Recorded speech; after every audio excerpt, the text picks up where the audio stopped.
හොඳයි දරුවනේ. අපි කතා කර හිටියේ මේ පලිබෝධ යම් වගාවක හමු වන පලිබෝධීන් මර්ධනය කිරීමට අදාළව මේ දක්වා කතා කරමින් හිටිය පුතියක් මේ පාඩම යටතේ මොකක්ද මේ පලිබෝධීන්ගේ ගහන මට්ටම් කියන්නේ? මොනවද මේ ගහන මට්ටම් වල පවතින තත්ත්වයන්? එතකොට කොහොමද මේ ගහන මට්ටම් යටතේ අපි කටයුතු කරන්න කියන එක ගැන. ඒ කියන්නේ පොඩ්ඩක් අපි මතක් කරගන්නවා නම් ඉස්සෙල්ලම අපි දැනගන්න ඕන කිසියම් පලිබෝධ ගහනයක් යම් ශේෂ්ත්‍රයක ඉන්නවනේ. දැන් අපි දන්නවා අපි මූලික වශයෙන් කියලා තියෙනවා කාටද පලිබෝධ කියලා කියන්නේ. ඒක අපි ඉස්සෙල්ලා පොඩ්ඩක් මතක් කරගමු. පලිබෝධ කියලා කියන්නේ ළමයි එක්ක මිනිසාට. එහෙම නැත්නම් එයා වගා කරන භෝගවලට. එහෙම නැත්නම් එයා ඇති කරන ගොවිපල් සතුන්ට. එයාගේ සම්පත් වූ ගබඩා කර ද්‍රව්‍යවලට ඕනෑම ආකාරයක ආර්ථික හානියක් කරන ජීවි. මෙයා ජීවියෙක් තමයි. මෙයා කරන්නේ ආර්ථික හානිය. මේ ආර්ථික හානිය කියලා කියන්නේ ළමයි අර පලිබෝධ හානිය නැත්තම් මේ පලිබෝධ කියන ජීවි නැති වෙලාවට හම්බ වෙන අස්වැන්නේ 100%ක් හෝ ඊට වැඩි ප්‍රමාණයක් මේ හානිය යටතේ අපිට අහිමි වෙනවා නම් එයාට අපි කියනවා පලිබෝධයක් කියලා. ඉතින් මේ පලිබෝධ අපට වර්ග කරන්නත් පුළුවන් වුණානේ. එක පැත්තකින් අපට පලිබෝධ වර්ග කරන්න පුළුවන් සත්වාකාරී පලිබෝධ.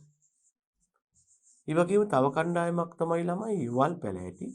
ඒ වගේම ශාක වලට රෝග ඇති කරන කට්ටියට කියන්න පුළුවන් ශාක රෝගකාරක කියලා. මෙන්න මෙහෙම අපිට පලිබෝධ ප්‍රධාන වශයෙන් වර්ග කරන්නත් පුළුවන්. මේ සත්වාකාරී වල්පැලෑටි ප්‍රධාන කාණ්ඩ දෙකකට වර්ග කරන්න පුළුවන්. එකක් තමයි ළමයි කෘමි ආකාර පලිබෝධ, අනික කෘමීන් නොවන පලිබෝධ. දැන් අපි දැනගන්න ඕන දෙයක් තියෙනවා. මෙන්න මෙතෙන්දි වඩා වැදගත් වෙන්නේ කෘමි ආකාර පලිබෝධ. මේගොල්ල ලෝකයේ නිපදවන සමස්ත අස්වැන්නේ පලිබෝධ මගින් යම් ප්‍රමාණයක් හානි කරනවා නම් ඒ හානියෙන් අඩකටත් ආසන්න ප්‍රමාණයකට වග කියන්නේ මේ කෘමියාකාර පලිබෝධ. ඒ නිසා මේ අනික ඔක්කොමත් හරි මේගොල්ලොත් හරි. නිසා මේගොල්ල ගැන තමයි වැඩිපුර කතා කළ යුත්තේ. ඒතර මේ පාඩම යටතේ අපි මේගොල්ලන්ගේ ගහණය ගැන කතා කළා. මොකද වගාවට පලිබෝධ හානි කරන්නේ තනි පලිබෝධයක් විදිහට නෙමෙයි පලිබෝධ ගහණයක් විදිහට. එතකොට මේ පලිබෝධ ගහණයක ප්‍රමාණයට විවිධාකාර සාධක බලපාන්න පුළුවන්. පලිබෝධ වගාවට ඇතුල් වෙන්න පුළුවන්. එහෙම නැත්නම් වගාවෙන් ඉවත් වෙන්න පුළුවන්. ඒ වගේම ඒගොල්ලන්ගේ ආහාර සුලභතාව, දේශගුණ සාධක කොහොමද? කොහොමද වර්ෂාපතනය, කොහොමද උෂ්ණත්වය, කොහොමද ආර්ද්‍රතාව? මේ විතර දේශගුණ සාධක බලපාන්න පුළුවන්. මේගොල්ලන්ව මරාගෙන කන ස්වභාවික සතුරන්ගේ ප්‍රමාණය බලපාන්න පුළුවන්. මෙන්න මේ විදිහට කිසියම් පලිබෝධ ගහණයක ඉන්න මට්ටම කෙරේ විවිධ සාධක බලපානවා. ආහාර සුලභතාව, දේශගුණ සාධක, පිටිතින් ගහණයක් ආවද නැත්නම් ආගමනය වුණාද? මේගොල්ලන්ට කොච්චර වායුගෝලීය පරිසරයේ හිතකරද? මේ අර්ථයේ උෂ්ණත්වය කොහොමද? ආර්ද්‍රතාව කොහොමද? එහෙම නැත්නම් සුළඟ කොහොමද? මේගොල්ලෝ මරාගෙන කන කට්ටිය හේවත් ස්වභාවික සතුරන් කොහොමද? පලිබෝධ වලට නැත්නම් මේ කතා කරන ගහණයට ආහාර සුලභතාව කොහොමද? මේ විදිහට බලපාන. ඉතින් ළමයි වැදගත් දෙයක් තියෙනවා. මේ යටතේ අපි ওই පලිබෝධ වල ගහන මට්ටම් අධ්‍යයනය කිරීමට යොදා ගන්නවා ළමයි සිවුරැස කියලා එකක්. ඒ කියන්නේ පලිබෝධ වල ගහන මට්ටම දිහා බලලා තමයි අපි ඒගොල්ලෝ මර්ධනය කරන්නේ කොච්චරක්ද, මර්ධනය කරනවද නැද්ද ආදී දේවල් තීරණය කරන්නේ. මේ සඳහා අපි යොදා ගන්නවා පොඩි හතරැස් කොටුවක්. මේකට අපි කියනවා ස්ක්වයර් එකක් හෙවත් සිවුරැසක් කියලා. සාමාන්‍යයෙන් අපට මීටරයක් දිග, මීටරයක් පළල මේ වගේ රාමුවක් හරි ගස්සගත්තාම මේක තමයි ස්ක්වයර් එක හෙවත් සිවුරැස කියන්නේ. දැන් අපි දන්නේ නැතුව වගාවක පලිබෝධ කොච්චරක් ඉන්නවද කියලා දන්නේ නැතුව මර්ධන ක්‍රමය දන්න බෑ. අපි කරන්නේ මේකත් තරම් වගා ශාස්ත්‍රයට ගිහිල්ලා S2 පියාගෙන නැත්තම් අගතියවත් බයස් ඇති වෙන්න පුළුවන්. අපි සමහර හොඳට භෝගයේ වැවුණු තැන් වලට වැඩිපුර නැඹුරුවක් දක්වන්න පුළුවන්. ඒවා වළක්වන්න මේ බයස් වළක්වන්න S2 පියාගෙන මොකද කරන්නේ? මේ සිවුරැස අපි වගාවට දානවා. මේක අහඹ ස්ථානයක වැටෙනවා. අපි පිළිගන්නවා වැටිච්චාම පියාඹන්න පුළුවන් පලිබෝධ ඉගිල්ලා යයි. ඔක කොහොම දාලා අපි තියෙනවා. එතන මොකද වෙන්නේ? ආපහු මේ පලිබෝධ ආවට පස්සේ අපිට පුළුවන් බොහොම හිමිහිට එතනට ගිහිල්ලා මේ වගාවේ හමු වන පලිබෝධ කොච්චරක්ද කියලා ගණන් කරගන්න. වර්ග මීටරයක් නෙමෙයි මෙතන තියෙන්නේ. වර්ග මීටරයක මෙච්චර නම් වගාවේ කොහොමද කියලා අපිට ඇස්තමේන්තුවක් වුණත් හදාගන්න පුළුවන්. මෙන්න මේක තමයි අපි පලිබෝධ ගහන එක. එහෙම නැත්නම් අපි කියනවා calculation of a population කියලා. ඒ කියන්නේ පලිබෝධ ගහණය කියන ප්‍රමාණය කැල්කියුලේට් කරගන්නේ ගණන් හදාගන්නේ ඇස්ටිමේට් කරන්නේ මේ ක්‍රමයයි. එතකොට ළමයිනි මේ යටතේ යම් පලිබෝධ ගහණයක ඉන්න පුළුවන් මට්ටම් 4ක් තියෙනවා. ඒ ගැන තමයි අපි පාඩමින් කලින් කතා කළේ. මොනවද මේ පලිබෝධ ගහණයක ඉන්න පුළුවන් මට්ටම් ටික? පළවෙනි එකට අපි කියනවා ළමයි potential equilibrium level හෙවත් විභව සමතුලිත මට්ටම කියලා. මේකට සමහරු කියනවා ළමයි potential equilibrium level කියලා. ඒක කෙටි කරලා දක්වන්න පුළුවන් potential equilibrium level. මේකෙන් කියන්නේ කිසියම් පලිබෝධ ගහණයක් මත පාරිසරික සාධක හිතකර වුණොත් ගහණය වැඩි වෙන්න බලනවා. හැබැයි එතකොට ආපහු පාරිසරික සාධක අහිතකර වෙන්න ඕන. පුළුවන්. එතකොට ගහණය අඩු වෙනවා. ආයෙත් තත්ත්ව යහපත් වුණොත් ගහණය වැඩි වෙනවා. ආයෙත් තත්ත්ව අයහපත් වුණොත් ගහණය අඩු වෙනවා. මෙන්න මේ විදිහට ළමයි පලිබෝධ ගහණය වැඩි වෙන්න ගියොත් ඒක අඩු කරගන්නත් අඩු වෙන්න ගියොත් වැඩි කරගන්නත් හැකියාවක් විභවයක් පොටෙන්ෂල් එකක් සහිතව. පලිබෝධ ගහණය වැඩි වෙන්න ගියොත් අඩු කරගන්න පුළුවන්. අඩු කරගන්න පුළුවන් ගියොත් වැඩි වෙන්න පුළුවන්. හැකියාවක් පොටෙන්ෂල් එකක් විභවයක් සහිතව යම් ශේෂ්ත්‍රයක කාලයේ සමග පලිබෝධ පවතිනවා නම් අනේ මට්ටමට අපි කියනවා පලිබෝධ ගහණයක විභව සමතුලිත මට්ටම කියලා. මේක සාපේක්ෂව අඩු මට්ටමක්. පරිසරයේම පුළුවන් පලිබෝධ සමතුලිත කරගන්න. ඒ නිසා අපි මේකට කූරු ගහන්න ඕනේ නෙමෙයි. මෙන්න මේකට අපි කියනවා විභව සමතුලිත මට්ටම. මේක පලිබෝධ ගහණයක ඉතා අඩු මට්ටමක් නිසා ගහණයටම පුළුවන් පලිබෝධ ටික මේක ඇතුලේ පාලනය කරගන්න. ඒ නිසා අප විසින් විශේෂ මර්ධන ක්‍රම යෙදීමක් අවශ්‍ය වන්නේ නැහැ. අපි කරබාගෙන ඉන්නවා. දෙවන මට්ටමක් ගැන අපි කතා කළා. මේකට අපි කියනවා ආර්ථික හානිදායී මට්ටම කියලා. මේකට අපි කියනවා ළමයි ආර්ථික හානිදායී මට්ටම කියලා. මේකට තව නමක් අපි ඉංග්‍රීසියෙන් කියනවා ළමයෝ economical injury level. ආර්ථික හානිදායී මට්ටම කියලා කියන්නේ කිසියම් පලිබෝධ ගහණයක් මගින් යම් වගාවකට ආර්ථික හානියක් සිදු කළ හැකි අවම පලිබෝධ ගහන මට්ටම. ළමයි එක දෙයක් මතක තියාගන්න මේ අවම කියන පදේ අවශ්‍යයි. කිසියම් වගාවකට හෝ ශේත්‍රයකට හෝ භෝගයකට යම් පලිබෝධ ගහණයක් මගින් ආර්ථික හානියක් සිදු කළ හැකි අවම පලිබෝධ ගහන මට්ටමට අපි කියනවා ආර්ථික හානිදායී මට්ටම කියලා. ඒතර මොකක්ද මේ ආර්ථික හානිය කියන්නේ? ආර්ථික හානිය ආකාර දෙකකින් අපිට අර්ථ දක්වන්න පුළුවන්. එකක් තමයි ළමයි ආර්ථික හානිය කියලා කියන්නේ ආකාර දෙකකින් පුළුවන්. කිසියම් පලිබෝධ ගහණයක් මර්ධනය කිරීමට යන වියදම. අපි කියනවා මර්ධන වියදම. එහෙම නැත්නම් අපි කියනවා cost of control කියලා. මර්ධන වියදම හරියටම සමාන වෙනවා නම් ඒ අවස්ථාවේ පලිබෝධ ගහණය මර්ධනය කිරීමෙන් අපට ලැබෙන අතිරේක ආදායමට.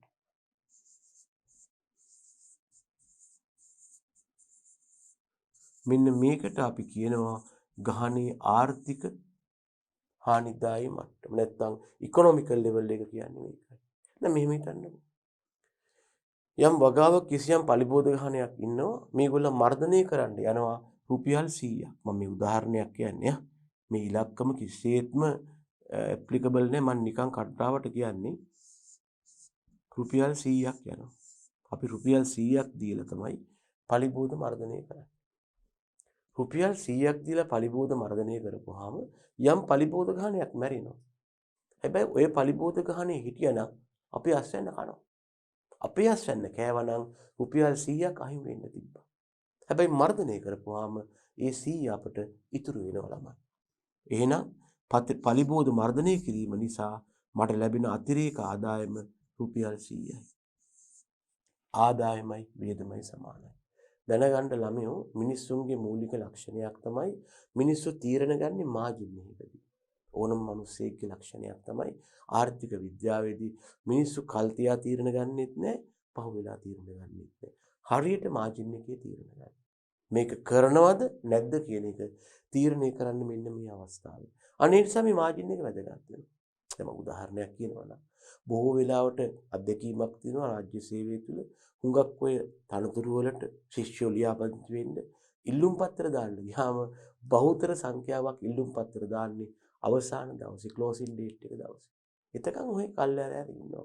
අවසාන මොහොතේ තමයි මිනිස්සු මේකට වැදිහත් වෙන්නේ. මාජින් එකේ තමයි තීරණ ගන්න. ඔකට අපි කියනවා කිසියම් ආකාරයක හානිදායී අගයක් නැත්නම් තීරණාත්මක අගයක් නැත්නම් අපිට කියද ක්‍රිටිකල් වැලියු එකක් කියලා. මෙන්න මෙතෙන්දි තමයි මිනිස්සු පලිබෝධ මර්ධනය කරන්න තීරණය කරන්නේ. ඊට කලින් මොකද වෙලා තියෙන්නේ?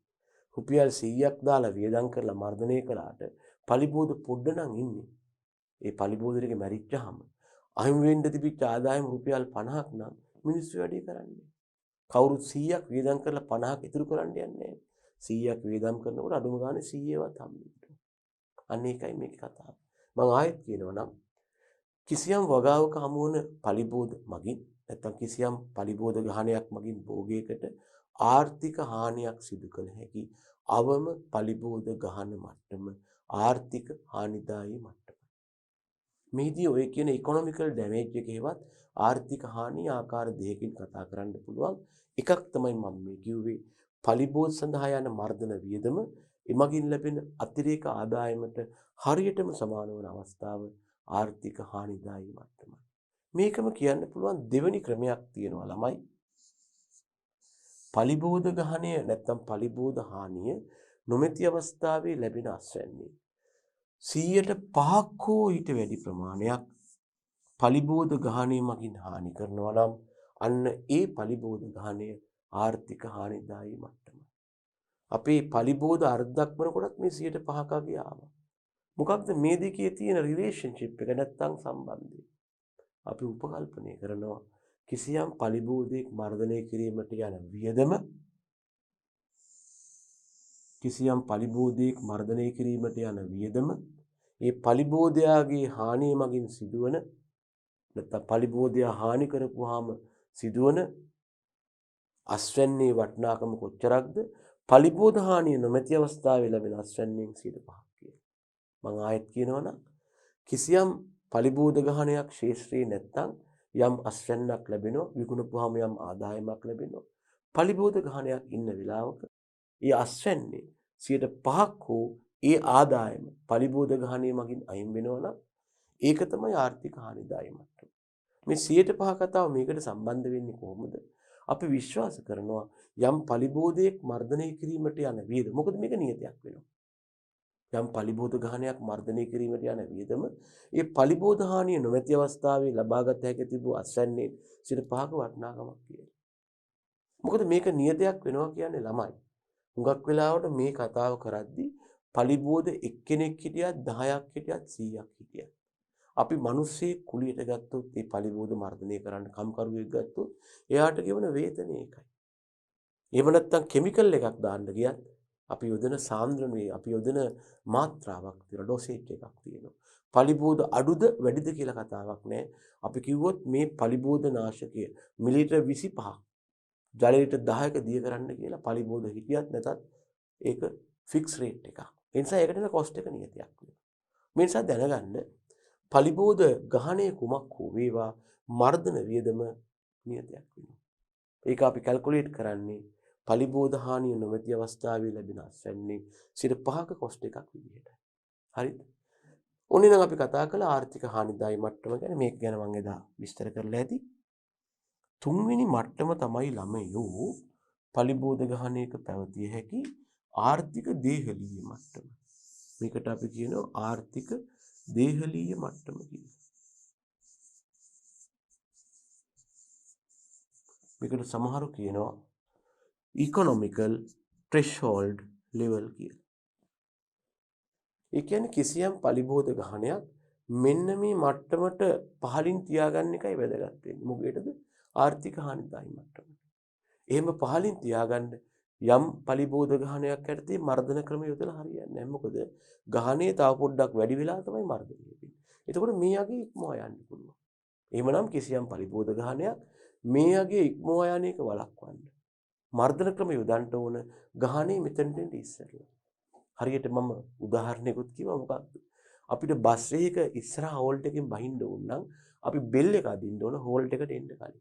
හෝල්ට් එක ගාවට වෙලා බෙල් එක ඇද්දොත් බස් එක නවත්තන්න ඉදිරි හෝල්ට් එක.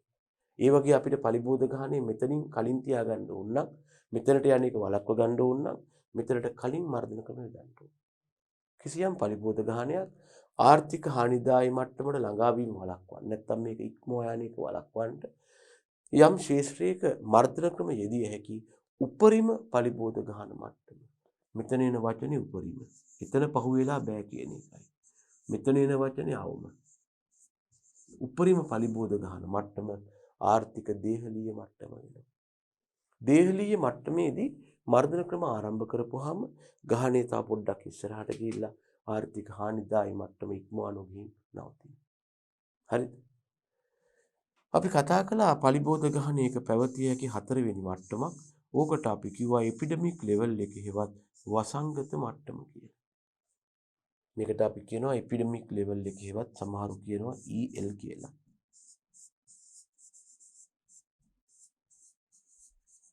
ළමයි ඔතෙන්දි වෙන්නේ මේකයි.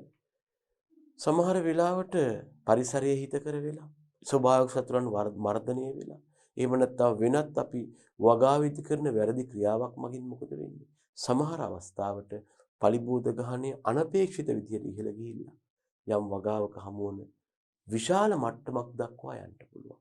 මෙන්න මේ විදිහට කිසියම් පලිබෝධ ගහණයක් අනපේක්ෂිතව කෙටි කාලයක් තුළදී ඉතා විශාල මට්ටමක් බවට ආවොත් මේකට අපි කියනවා එපිඩමික් ලෙවල් එකක් හෙවත් වසංගත මට්ටමක් කියලා. තමයි දැනගන්න පලිබෝධ ගහණයක් වසංගත මට්ටමකටපත් වුණොත් කරන්න දෙයක් නැහැ. අපට මර්ධන ක්‍රම යෙදීමේ තීරුමක් නැහැ. අපි ඒක අතහැරලා දානවා. මොකද ශාක පත්‍රවල තියෙන නාරටි විතරයි. අනිත් ටික ඔක්කොම කාලා. ඉතින් ඔකට කෙමිකල් ගහලා හෝ වෙන මර්ධනයක් කරලා කරන්න දෙයක් නැහැ. එතකොට අපිට පුළුවන් ළමයි අපි ඉදිරිපත් කළා මේ අවස්ථා හතරම ප්‍රස්තාරිකව. මේ ප්‍රස්තාර ටිකක් වැදගත් දරුවනේ. හොඳට මතක තියාගන්න මේ ප්‍රස්තාරයේ x අක්ෂය මගින් දක්වන්නේ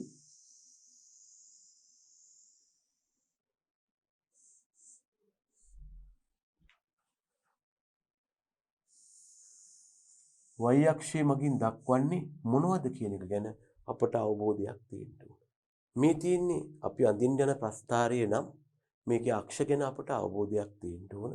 අපි x අක්ෂය මගින් දක්වනවා ළමයි මේ කාලය ගැන. කිතරම් කාලයක් තුළද මේ වැඩි වෙන්නේ. y අක්ෂය මගින් දක්වනවා පලිබෝධයන්ගේ ගහන මට්ටම ගැන. මෙන්න මේක තමයි අපිට වැදගත් වෙන ප්‍රස්තාරය. මෙතන මට දක්වන්න පුළුවන් කාලේ සමග කිසියම් පලිබෝධ ගහනයක් ඉහළ පහළ යන්න පුළුවන් මේ විදිහට.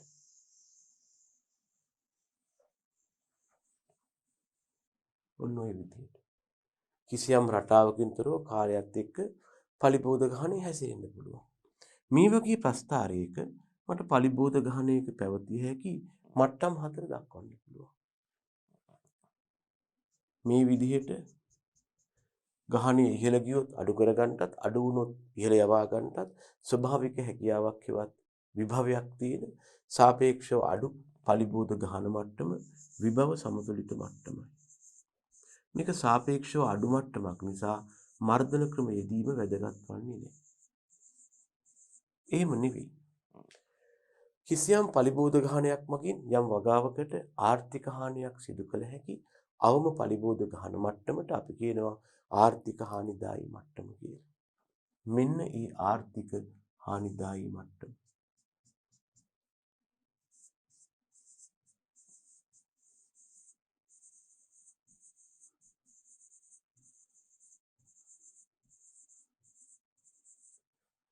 කිසියම් පලිබෝධ ගහනයක් ආර්ථික හානිදායී මට්ටමට ළඟා වීම වැළැක්වීමට මර්ධන ක්‍රම යෙදිය හැකි උපරිම පලිබෝධ ගහන මට්ටමක් වේද?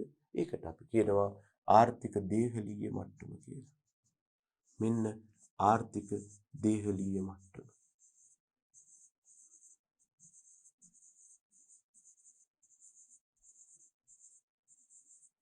අනපේක්ෂිත ආකාරයේ ඉතා කෙටි කාලයක් තුළදී පලිබෝධ ගහණය අපේක්ෂිත අගයන් ඉක්මවා ගිහිල්ලා ඉතා විශාල අගයක් තුළ සමතුලිත වීමට අපි කියනවා මොකක් කියලාද? වසංගත මට්ටමක් කියලා. පලිබෝධ ගහනයක් වසංගත මට්ටමට පත් වූ පසු මර්ධන ක්‍රම යෙදීමේ තේරුමක් නැහැ. අපි වගාව අතහැරලා දානවා. මේක පොටෙන්ෂල් ඉක්විලිබ්‍රියම් ලෙවල් එක මේක ඉකොනොමිකල් threshold level එක, මේක ඉකොනොමිකල් injury level එක, මේක epidemic level එක. ඒ වගේම අපි දැනගන්න ඕන නැත්නම් අපි කතා කළා කොහොමද පලිබෝධ ගහනයක් වසංගත මට්ටමටපත් වෙන්නේ? පලිබෝධ ගහනයක් වසංගත මට්ටමටපත් වීමට බලපාන හේතු මොනවද කියලා. සමහර වෙලාවට බාහිර පරිසරයක ඉඳලා පලිබෝධ විශාල ප්‍රමාණයක් අපේ වගාවට ඇතුල් වෙන්න පුළුවන්. ආගමනය වෙන්න පුළුවන්. එමිග්‍රේට් වෙන්න පුළුවන්. එහෙම නැත්නම් අපේ වගාවේ ඉන්න පලිබෝධවල වඩා ප්‍රචණ්ඩ මාදිලියක් ඇති වෙන්න පුළුවන්. එහෙම නැත්නම් පලිබෝධකයන් තුල විශේෂයෙන්ම මර්ධන ක්‍රම සඳහා නැත්නම් කෘමිනාශක සඳහා ප්‍රතිරෝධතාවක් ඇති වෙන්න පුළුවන්. එහෙම නැත්නම් පලිබෝධයෙන් හානි කරපු, පලිබෝධයෙන් මරාගෙන කාපු ස්වභාවික සතුරන් ඉවත් වෙන්න නැත්නම් අඩු වෙන්න පුළුවන්. එහෙම නැත්නම් පවතින පරිසරය වර්ෂාපතනයේ සාපේක්ෂාර්ථය, එහෙම නැත්නම් කඩින් කඩ පවතින වර්ෂාව, වැඩි සාපේක්ෂාර්ථතාව, වැඩි උෂ්ණත්වය ආදී පලිබෝධ ගහනයන්ට හිතකර තත්ත්වයක් ඇති වෙන්න පුළුවන්. එහෙම නැත්නම් පලිබෝධකයන් තුල විකෘති ඇති වෙන්න පුළුවන්. ඊටාම දරුණු ආකාරයෙන් හානි කරන. ඒ වගේම තව වෙන්න පුළුවන් දෙයක් තමයි පෙස්ට් රිසර්ජන්ස් කියන තත්ත්වය.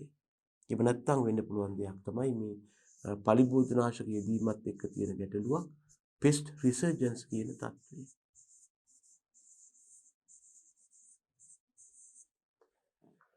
අපි යම් පලිබෝධ ගහනයක් සහිත වගාවකට පලිබෝධනාශක යොදනවා. යොදපුවම පලිබෝධ මර්ධනය වෙනවා. හැබැයි පලිබෝධ මර්ධනය වෙලා මද කාලයක් ගියාට පස්සේ මේ පලිබෝධ ගහනය තිබුණාටත් වඩා විශාල අගයක් දක්වා පැමිණෙනවා. මෙන්න මේකට අපි කියනවා පෙස්ට් රිසර්ජන්ස් කියලා. මේකට හේතුව මොකක්ද? යෙදූ පලිබෝධනාශකයේ මගින් පලිබෝධයට අමතරව එම පලිබෝධයාගේ ස්වභාවික සතුරාද විනාශ වෙනවා. පලිබෝධයන්ගේ ස්වභාවික සතුරන් විනාශ වුණා. ළමයි පලිබෝධයන්ගේ ස්වභාවික සතුරන් විනාශ වුණාට පස්සේ මොකද වෙන්නේ? ඊළඟ පාර පලිබෝධ ගහනය ඉහළ ගිය විට අපට මර්ධනය කරන්න විදියක් නැහැ. මෙන්න මේකට අපි කියනවා පලිබෝධයන්ගේ පෙස්ට් රිසර්ජන්ස් තත්ත්වය කියලා. හරිද? ඔන්න ඔය ගැනත් අපි සාකච්ඡා කළා. හොඳයි. ඔය ගැන තමයි අපි ප්‍රධාන වශයෙන්ම කලින් ඒකකයේ යටතේ නැත්නම් කලින් අපි පරිච්ඡේදය යටතේ සලකා බැලුවේ.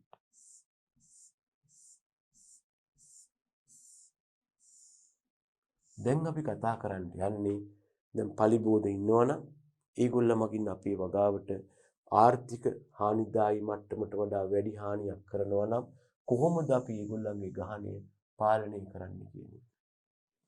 දැනගන්න මේ විදිහට කිසියම් වගාවක හමු වන පලිබෝධ ගහනයක් මර්ධනය කරන්නට, විනාශ කරන්නට, මැඩ පවත්වන්නට අපට ප්‍රධාන මූලධර්ම හෙවත් ප්‍රධාන ක්‍රම තුනක් යොදා ගන්න පුළුවන්. මොනවද මේ ප්‍රධාන ක්‍රම තුන? නිවාරණය කරන්න පුළුවන්, සමූල ඝාතනය කරන්න පුළුවන්, පාලනය කරන්න පුළුවන්. යම් වගාවක හමු වන පලිබෝධ ගහනයක් මැඩ පැවැත්වීමට, විනාශ කිරීමට, මරා දැමීමට, පළවා හැරීමට යෙදිය හැකි ප්‍රධානම මූලික උපක්‍රම තුනක් තියෙනවා. නිවාරණය, සමූල ඝාතනය, පාලනය. මේකෙන් අපි ගත්තොත් නිවාරණය. මේ නිවාරණයට අපි ඉංග්‍රීසියෙන් කියනවා ළමයි ප්‍රිවෙන්ෂන් කියලා. නිවාරණයට අපි ඉංග්‍රීසියෙන් කියනවා ප්‍රිවෙන්ෂන් කියලා. ප්‍රිවෙන්ට් කරනවා.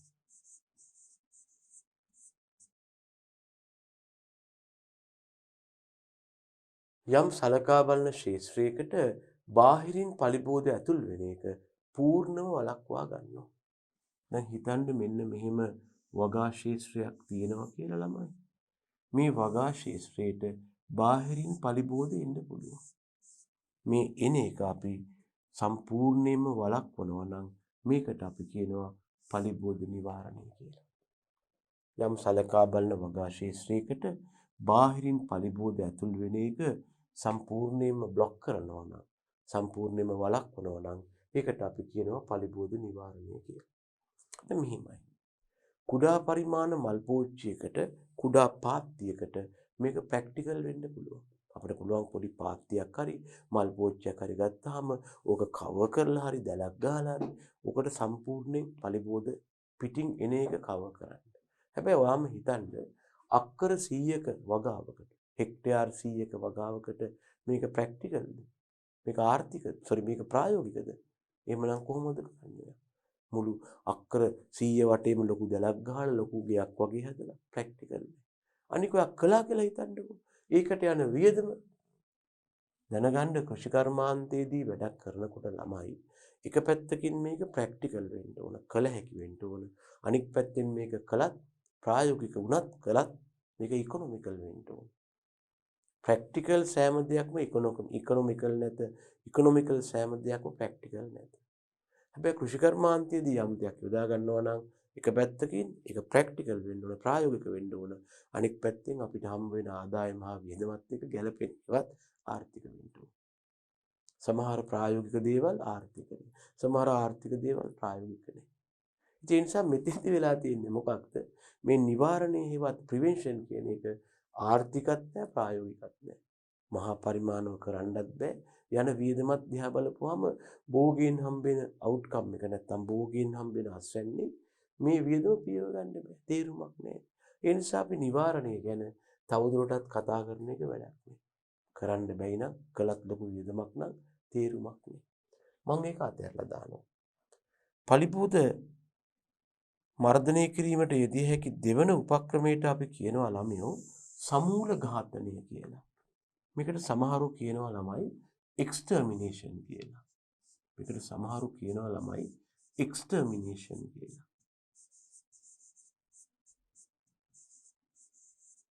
සමහරු කියනවා ඉරැඩිකේෂන් කියලා. සමහරු කියනවා එක්ස්ටර්මිනේෂන්, සමහරු කියනවා ඉරැඩිකේෂන් කියලා. මෙතෙන්දි කරන්නේ මොකක්ද? කිසියම් වගාවක් තියෙනවා නම් ඒකේ ඉන්න පලිබෝධ එකෙක් නෑර ඔක්කොම විනාශ කරලා දානවා. යම් වගාවක ඉන්න පලිබෝධ ඉන්නවා නම් ඒගොල්ලෝ එක්කෙනෙක්වත් ඉතුරු කරන්නේ නැතුව ඔක්කොම විනාශ කිරීමට අපි කියනවා පලිබෝධ සමූල ඝාතනය කියලා. එක්ස්ටර්මිනේෂන් හෙවත් සමූල ඝාතනය. මේකත් එක පැත්තකින් ප්‍රැක්ටිකල් නෑ. මොකද මල් පෝච්චියක හරි කුඩා පාත්තියක හරි නම් තියෙන වල් පැල ටික, කුමීන් ටික ඔක්කොම මට මරන්න හරි අතින් ඇහිඳලා හරි දාන්න පුළුවන්. නමුත් මහා පරිමාණව අක්කර 100ක වගාවක තියෙන පලිබෝධ මට මරන්න හෝ අතින් ඇහිඳින්න පුළුවන්. ඒ නිසා that is not practical. ඒක ප්‍රැක්ටිකල් නැත්තම් ප්‍රායෝගික නෙවෙයි. අනික් අතට එහෙම කළා කියලා හිතන්න. මිනිස්සු දවස් ගාණක් දාගෙන මේ පලිබෝධ ඇහිඳින්න ගියොත් ඒගොල්ලන්ට මම ලොකු ලේබර් කොස්ට් එකක් දරනවා. ලොකු කම්කරු වියදමක් දරනවා. මට මේ භෝගයෙන් ලැබෙන අස්වැන්න මේක කව කරගන්න බැහැ. නිසා මොකද වෙලා තියෙන්නේ මෙතන මගේ ආදායමට වඩා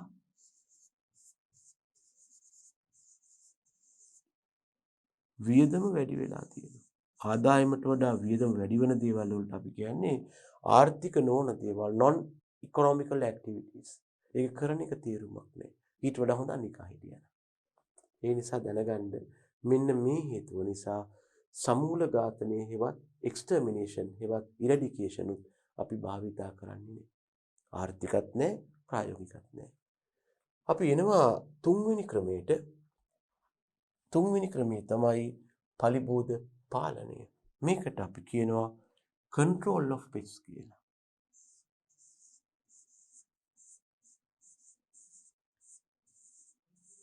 මෙන්න මේකට අපි කියනවා controlling නැත්නම් control of pests කියලා. පලිබෝධ පාලනය කියන්නේ වැදගත් දෙයක් තියෙනවා. යම් වගාවක හමු වන පලිබෝධ ගානේ අපි අර කතා කර හිටපු ආර්ථික හානිදායී මට්ටමට වඩා පහළින් තියාගන්නවා. මෙතෙන්දී අපි පලිබෝධ ගානේ නඩත්තු කරනවා මොන මට්ටමටද? ආර්ථික හානිදායී මට්ටමට වඩා පහළින්. Maintenance of the pest population below the economical injury level is called as pest control. එහෙමයි අපි හඳුන්වන්නේ. මෙතෙන්දී නඩත්තු කිරීමක් හෙවත් මේන්ටේන් කිරීමක් හෙවත් පවත්වා ගැනීමක් කරනවා. මෙන්න මේකට අපි කියනවා පලිබෝධ පාලනය කියලා. මේක කරන්න පුළුවන්. මොකද අපි ඉරඩිකේට් කරන්න හේවත් සම්මුල ඝාතනය කරන්න යන්නෙත් නැහැ. මොනවද ප්‍රිවෙන්ට් හේවත් නිවාරණය කරන්න යන්නෙත් නැහැ. ඒ නිසා ලොකු කොස්ට් එකක් යන්නේ නැහැ. ඒ නිසා මේක ආර්ථිකයි. ඒ වගේ මේක කරන්න පුළුවන්. ඔක්කොම මරන්න කතාවක් නැහැ. එන ඔක්කොම ක්‍රම අහුරන්න කතාවක් නැහැ. ඒ නිසා මේක ප්‍රැක්ටිකල් හේවත් ප්‍රායෝගිකයි. ඒ නිසා අපි මේක තමයි භාවිතා කරන්නේ. ඒ නිසා දැනගන්න මෙන්න මේ පලිබෝධ කළමනාකරණය කියලා අපි කියන්නේ යම් වගාවක හමු වන පලිබෝධ පාලනය කරන එකයි.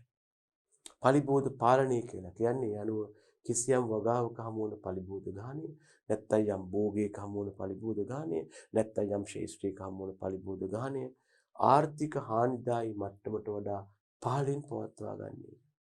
ඒතකොට දැනගන්න මේ අනුව මේ විදිහට අපි පලිබෝධ පාලනය කරන්න ගියාම අපි දැනගන්න ඕන එක් පලිබෝධ ගහණයක ආර්ථික හානිදායී මට්ටම කොච්චරද කියලා.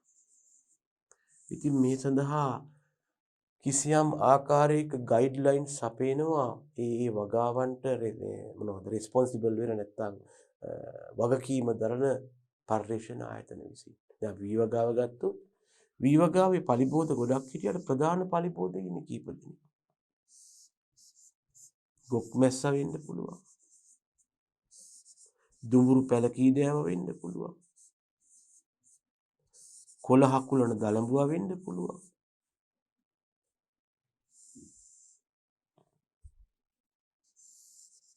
පුරුක් පණුව වෙන්න පුළුවන්. ගොයම් මැස්ස හෙවත් ගොයම් මකුණා වෙන්න පුළුවන්.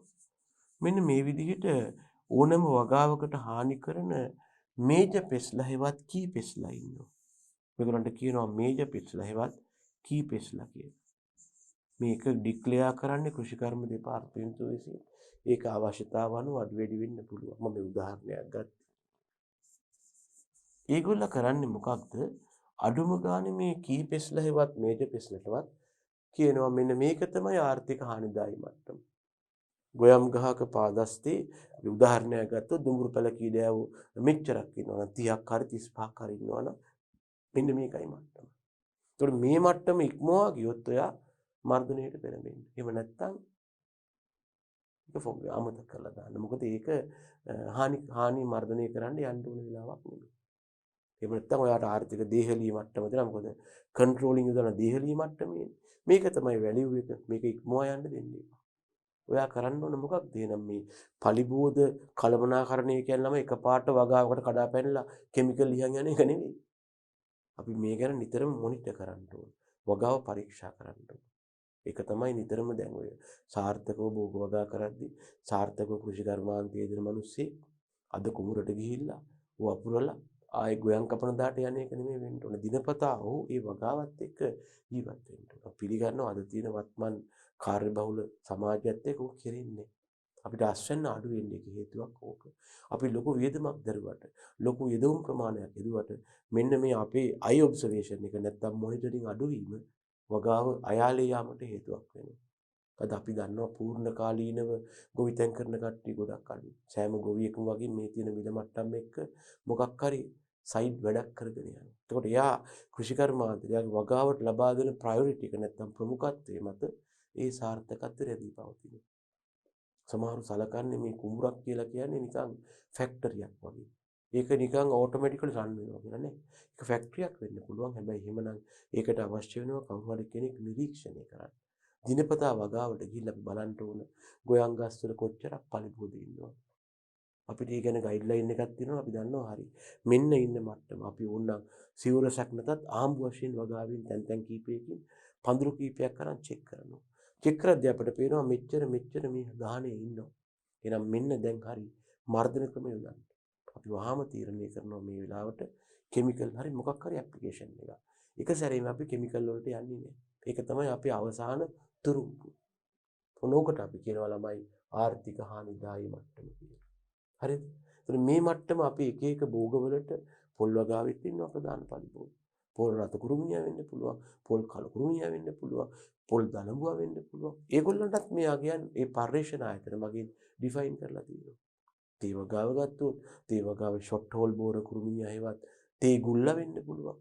එයාට මේ වගේ ආගයන් ඩිෆයින් කරලා තියෙනවා. ඒතර අපි ඒ අනුව තමයි කටයුතු කළ යුත්තේ. නිකාම්ම සිරිතක් වශයෙන් අර නිකන් බත් කනවා වගේ භෝගේ වගා කළ පමණින්ම කිමිකල් යොදන්න අවශ්‍යතාවයක් නැහැ.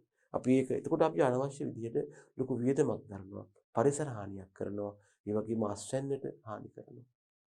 ඒ වගේම ජෛව විවිධත්වයට හානි කරනවා. එහෙම කරන්න එපා. වගාවකට යොදන්න අවශ්‍යද නැද්ද කියන එක මේ වගේ දේවල් වලින් තීරණය කරලා එතකොට විතරයි අපි වගාවට පලිබෝධ නාශක යොදන්නේ. ඒකයි මේ පලිබෝධ පාලනයේ තියෙන විශේෂ ලක්ෂණය. හරිද? ඒතර ඇත්තටම අද වගේ දවසක කෘෂිකර්මාන්තයේ මුදල සීමාකාරී වෙලා තියෙනවා. බොහෝ අය කෘෂිකර්මාන්තයට ආයෝජනය කරන්න කැමති නැහැ. මේකේ තියෙන අඩු ලාභය දිහා බලලා. ඉතින් මේ අඩු ලාභය වෙන්න මේ වගේ අපි යොදා ගන්න වැරදි මර්ධන ක්‍රම හේතු වෙන්න පුළුවන්. ඒ නිසා අපි ඒවෙන් මිදලා මේ වගේ අවශ්‍යද නැද්ද කියන එක වටහාලා විතරක් මේ ලොකු වියදමක් යන ඉන්පුට්ස් නැත්නම් යෙදවුම් සම්බන්ධයෙන් කටයුතු කරන එකයි වැදගත් වෙන්නේ. හරිද පුතේ? රයිට්. එහෙනම් අපි කතා කළා මොකක්ද මේ පලිබෝධ කළමනාකරණයේදී යොදා ගන්න මූල ධර්මයේ කියලා. ගාහනේ ආර්ථික හානිදායි මට්ටමට වඩා පහළින් තියාගන්න. ඒක ඉක්මවා යන්න දෙන්නේ නැහැ. එතකොට ළමයි මේ සඳහා අපට යොදා ගන්න පුළුවන් මර්ධන ක්‍රම ගණනාවක් තියෙනවා. අපි කතා කරන්නේ පලිබෝධ පාලනය ගැන, ආර්ථික හානිදායි මට්ටමට වඩා පහළින් තියාගන්න එක ගැන. මේ යටතේ යොදා ගන්න පුළුවන් මර්ධන ක්‍රම ගණනාවක් තියෙනවා. මින් දක්වලා තියෙනවා පලිබෝධ කළමනාකරණයේදී පොදුවේ යොදා ගන්නා ක්‍රම. සමස්තයක් විදිහට මොනවද අපි යොදාගන්නේ? මේ ගහණය ආර්ථික හානිදායි මට්ටමට වඩා පහළින් පවත්වා ගැනීම. මෙතන මේ කළමනාකරණය කියලා කියන්නේ ඕකනේ ළමයි. මොකක්ද? වගාවේ ඉන්න පලිබෝධ ගහණය තියාගන්නවා කොහෙද? ආර්ථික හානිදායි මට්ටමට වඩා පහළින්.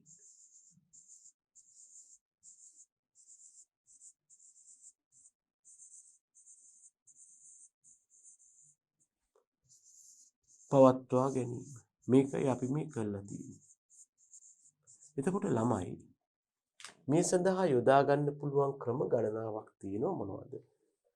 යාන්ත්‍රික හා භෞතික ක්‍රම, ශස්‍ය විද්‍යාත්මක ක්‍රම, ජෛව විද්‍යාත්මක ක්‍රම, ජෛව රසායනික ක්‍රම, නීති රීති හේවත් අනපනත් මගින් හේවත් ව්‍යවස්ථාපිත ක්‍රම හා මම කිව්ව අවසාන තුරුම්පුව මොකක්ද? රසායනික ක්‍රම. ඉස්සෙල්ලම මේක නෙවෙයි යොදන්නේ. මේ අනික් ක්‍රම යොදලා බැරි නම් තමයි මේකට එන්න හොඳ. මොකද මේක මගින් මොකක් මගින්ද? මේ කිමිකල් කන්ට්‍රෝලින් මගින් ලොකු හානියක් ඇති කරනවා. ඒවලේ හොඳට අස්වැන්න ලබා දෙන එක ඇත්තයි. නමුත් මේක විශාල හානියක් ඇති කරනවා. සමහරු කියනවා මේක සම්මැරීනියක් වගේ, සබ්මරයින් එකක් වගේ. මුහුදයට ගමන් කරලා එකපාර උඩ ඇවිල්ලා ලොකු නැව් වලට පහර දෙනවා. ඒ වගේ තත්වයක් නිසා මේක යොදා ගන්නකොට පුළුවන් තරම් අඩුවෙන් පාවිච්චි කරන්න කියලා තමයි නවීන මතය වෙලා තියෙන්නේ. ඒක තේරුම් ගන්න. එහෙනම් අපි එනවා ළමයි පලිබෝධ පාලනය කිරීමේ යාන්ත්‍රික හා භෞතික ක්‍රමවලට. මේකට සමහරු කියනවා ළමයි mechanical and physical methods කියලා.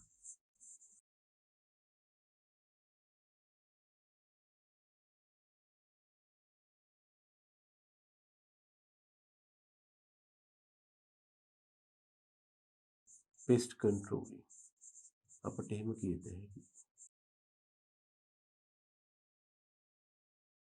mechanical and physical methods of pest controlling. මෙතෙන්දී අපි කරන්නේ දේවල් දෙකක්. එකක් තමයි සමහර physical energy sources ඒවත් සමහර භෞතික ශක්ති ප්‍රභේද යොදා ගන්නවා. ඒකයි මේකට අපි භෞතික කියලා කියන්නේ. මොන වගේ භෞතික ශක්ති ප්‍රභේදද යොදාගන්නේ? හිරුවෙලි නිසා එන තාපය, සමහර වෙලාවට ධ්වනිය වැනි ශක්ති ප්‍රභේද යොදා ගන්නවා. ඒ වගේම සරල ලීවර්ස් නැත්නම් යන්ත්‍ර භාවිතා කිරීමක් කරනවා. මතක තියාගන්න අත කියන්නේ යන්ත්‍රයක් තමයි. මේ මගින් අපි පලිබෝධ පාලනය කරනවා. භෞතික ශක්ති ප්‍රභේදයන් භාවිතා කළ නිසා තාපය, ධ්වනිය වැනි මේවා සමහරට ආලෝකය වෙන්නත් පුළුවන්. මේවා භෞතික ක්‍රම වශයෙන් හඳුන්වන අතර යාන්ත්‍රික ශක්තියෙහිවත් ලීවර පද්ධතිය යොදා ගන්න නිසා යාන්ත්‍රික ක්‍රම වශයෙන් හඳුන්වනවා. එතකොට දැනගන්න අපි පලිබෝධ වශයෙන් 3 දෙනෙක් ගැන කතා කළා. කවුද? එක්කෙනෙක් තමයි දැන් ඔබට මතක ඇති ළමයි අපි පලිබෝධ වර්ග කළා මූලිකව මෙන්න මේ විදිහට. මේක තේරුම් ගන්නකෝ. අපි මුලින්ම කිව්වා මේ පලිබෝධ කාණ්ඩ 3ක් වෙන්න පුළුවන් කියලා. මොනවද පලිබෝධ කාණ්ඩ 3 ළමයි? එක කට්ටියක් තමයි සත්වාකාරයේ පලිබෝධ. තව කට්ටියක් තමයි වල් පැලෑටි ආකාරයේ පලිබෝධ. තව කට්ටියක් තමයි ශාක වලට රෝග ඇති කරන හේවත් රෝගකාරක ආකාරයේ පලිබෝධ.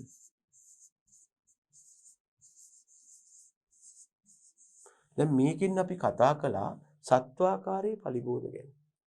මේ සත්වාකාරයේ පලිබෝධ ප්‍රධාන කාණ්ඩ දෙකකට බෙදුවා තමයි කෘමි ආකාරයේ පලිබෝධ නැත්නම් ඉන්සෙක්ට් පෙස්ලා. අනික් මාදිරියට අපි කිව්වා කෘමි නොවන ආකාරයේ පලිබෝධ කියලා. non insect pestලා කියලා. ඒතර මේකෙන් අපි කිව්වා මේ පලිබෝධ වලින් සමස්තයක් වශයෙන් විශාල හානියක් කරන්නේ මේ කෘමි ආකාරයේ පලිබෝධ කියලා. අනේ ඒකයි මේක ප්‍රධාන වශයෙන් මේ ඕනම ක්‍රමයක් යාන්ත්‍රික ක්‍රම වේවා, ශස්ත්‍ර විද්‍යාත්මක ක්‍රම වේවා, ජෛව විද්‍යාත්මක ක්‍රම වේවා, ජෛව රසායනික ක්‍රම වේවා, ව්‍යවස්ථාපිත ක්‍රම වේවා, රසායනික ක්‍රම වේවා. පලිබෝධ පාලනය කිරීමේවත් ආර්ථික හානිදායී මට්ටමට පහළින් පවත්වා ගැනීමේ ක්‍රම 6ක් තියෙනවා. මේ සෑම ක්‍රමයක්ම අපි වෙන වෙනම ඇප්ලයි කරනවා. වෙන වෙනම යොදා ගන්නවා. ඉදිරියේදී කොහොමද ළමයි යාන්ත්‍රික පලිබෝධ පාලන ක්‍රම යොදනවා නැත්නම් ශස්ත්‍ර විද්‍යාත්මක, ජෛව විද්‍යාත්මක ඕනම එකක් යොදනවා ඉස්සෙල්ලම කෘමීන්ට. ඒක තමයි මේ කියන්නේ කෘමි පලිබෝධ පාලනය කිරීමේ යාන්ත්‍රික ක්‍රම. දෙවැනි එක මේ යාන්ත්‍රික හෝ භෞතික ක්‍රම යොදනවා කෘමීන් නොවන වල් පැලෑටි වලට. කෘමීන් නොවන කට්ටිය අපි අමතක කරනවා. වල් පැලෑටි වලට. තුන්වෙනිව අපි මේ යාන්ත්‍රික හෝ භෞතික ක්‍රම හරි කවර ක්‍රමයක් වේවා යොදනවා රෝගකාරක වලට. අන්න එහෙම තමයි මේක තුනට බෙදලා තියෙන්නේ. එහෙනම් යාන්ත්‍රික ක්‍රමත් කෘමි පලිබෝධ පාලනය කිරීමේ යාන්ත්‍රික ක්‍රම, වල් පැලෑටි පාලනය කිරීමේ යාන්ත්‍රික ක්‍රම, රෝගකාරක පාලනය කිරීමේ යාන්ත්‍රික ක්‍රම කියලා අපිට තුනට බෙදා ගන්න පුළුවන්. හරිද ළමයෝ? හොඳයි. එහෙනම් අපි ඉස්සෙල්ලම කතා කරනවා කෘමි පලිබෝධ පාලනය කිරීමේ යාන්ත්‍රික උපක්‍රම. ඔබට ඕන නම් ඉතින් කියන්න පුළුවන් මේකටම ළමයෝ භෞතික උපක්‍රම කියලා ප්‍රශ්නයක් නෑ. යාන්ත්‍රික ලීවර බලයක් යොදන නිසා යාන්ත්‍රික ක්‍රම වන අතර භෞතික ශක්ති ප්‍රවේද භාවිතා කරන නිසා භෞතික ක්‍රම වේ. පළවෙනි එකට අපි කියනවා අතින් එකතු කර විනාශ කිරීම. සමහරු මේකට කියනවා hand picking කියලා. අතින් ඇහිඳිනවා පලිබෝධ.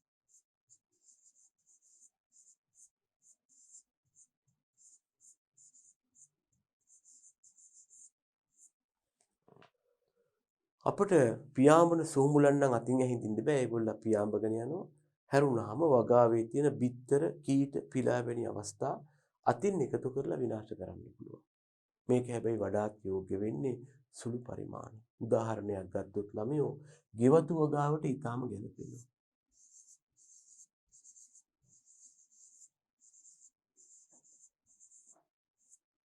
ඔබ දැකලත් ඇති කෘමියෙක් නම් නොවුනට සමහර කට්ටිය ඔය ගොවියෝ ඒගොල්ලෝ කැත හිතන්නේ නැතුව උදාහරණයක් තමයි ගොළු බෙල්ලන්ව අතින් ඇහිදිනවා සමහර කට්ටිය. අතින් ඇහිඳලා විනාශ කරනවා කියලා මොකද කරන්නේ? ලුණු දානවා. ඒක නම් හොඳ නෑ නේ. ඒතකොට දිය වෙලා මැරෙනවා.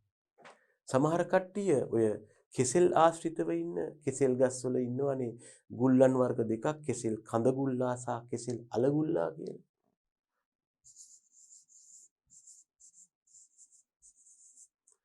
කෙසෙල් ගස්වල ඉන්න දැන් ඔය කෙසෙල් ගහේ පේන්නේ නෑ යා. සමහර ලාවට අපි ඔය කෙසෙල් අලේ හාරනකොට ඕකේ ඉන්නවා ගුල්ලු අතින් එක්කව කරලා පොල් කට වලට දාගෙන පුච්චනවා ඒ වගේ දේවල් කරනවා. එනකොට අපි කියනවා අතින් එකතු කර පලිබෝධ විනාශ කිරීම කියලා. හරිද? හරි. මෙන්න තව උපක්‍රමයක් යාන්ත්‍රිකව බුරුසු කටුවතු ලණු ආදිය වගාව මතු පිටින් ඇදගෙන යනවා. මේක හැබැයි දැනගන්න වර්තමානයේ නම් එච්චර භාවිතා කරන්නේ ඉස්සර කාලේ මිනිස්සු කරපු වැඩ. ඒගොල්ල කරන්නේ ඔය එරමිනියා කටු අතු නැත්තම් කැප්පෙටියා අතු ආදී අතු වර්ග අරගෙන දැන් කුඹුර මෙහෙම තියනවා නම් ළමයි වී වගා කුඹුර වල තමයි ගොඩක් ඔක කරන්නේ. මේ විදිහට වී වගා කළ කුඹුර තියනවා නම් මේකේ වතුරක් තියෙනවනේ තියම් මට්ටමක් දක්වා. ඔය පලිබෝධ ගොඩාක් හානි කරන්නේ වගාවේ මුල් අවදියෙන් ළමයි. මේක උඩින් මොකද කරන්නේ? කටුවත්තක් හරි මොකක් හරි ලණුවක් හරි වෙන්න පුළුවන් ඇදගෙන යනවා මෙහෙම. මෙහෙම ඇදගෙන ගියාම මොකද වෙන්නේ? අපි කියමු නිකන් ඉපලක් වගේක් ඇදගෙන ගියාම මොකද වෙන්නේ? වගාවේ ඉන්න පලිබෝධ ටික ඔක්කොම වතුරට වැටෙනවා. වතුරට වැටිලා මිය යනවා. වතුරට වැටිලා මිය යනවා. ඒගොල්ලෝ ගහේ එල්ලිලා ඉන්නේ. උදාහරණයක් තමයි පුරුක්පණුව. පුරුක්පණුවන් වගාවේ එල්ලිලා ඉන්නවා ගොයන් ගස්වල කඳ කණ්ඩ බලාගෙන මේ විදිහට වැටලා යනවා. මේ වගේ තව ක්‍රමයක් තමයි ඇලෙන සුළු ද්‍රව්‍ය භාවිතා කරන යාන්ත්‍රික ක්‍රමයක්. මෙතෙන්දී මොකද්ද කරන්නේ? කුල්ලක කෝල්ලය පොල් තෙල් වැනි ද්‍රව්‍ය තවරලා වගාවේ චලනය කරනවා. මෙන්න මේකට සමහරු කියනවා ළමයි කුළු ගෑම කියලා. මේකට සමහරු කියනවා කුළු ගෑම කියලා. මේක අදටත් මාර්ග පාවිච්චි කරනවා සමහරු ඔය මදුරුවන් මර්ධනය කිරීමට. පිඟානක් අරන් ඔකේ පොල් තෙල් තවරලා පිඟාන වනපුවාම මදුරු ඔක්කොම මේකේ ඇලිලා මැරෙනවා. ඒ වගේ ක්‍රමයක් තමයි ඉස්සර කාලේ යොදාගෙන තියෙන්නේ. කුල්ල කියන්නේ වී නැත්තම් දාන්න පිරිසිදු කිරීමේ උපකරණයක්. මෙන්න මේ වගේ එකක් තමයි ළමයි කුල්ල කියන්නේ.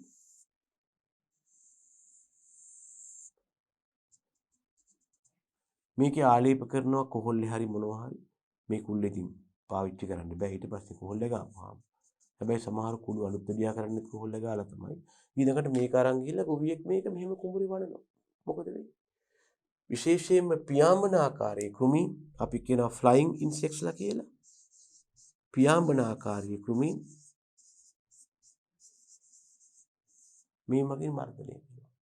ගොඩක් වෙලාවට දැනගන්න කෘමීන්ගේ මේ ක්‍රියාකාරීත්වය දවල් කියන්නේ මේ අවුව යටතේ ගොඩක් අඩු වෙනවා. කෘමීන් ගොඩක් වෙලාවට සමහරු ක්‍රියාකාරී වෙන්නේ දවසේ හවස් වරුවේ. ඒ වගේම උදේ වරුවේ. ඉතින් ගොවීන් මේ ගිනිමත් ගහන්නේ කුළු වරන්න යන්නේ. ඒගොල්ලෝ අත්දැකීමෙන් දන්නවා මේ පලිබෝධයෙන් සැරිසරන වෙලාව.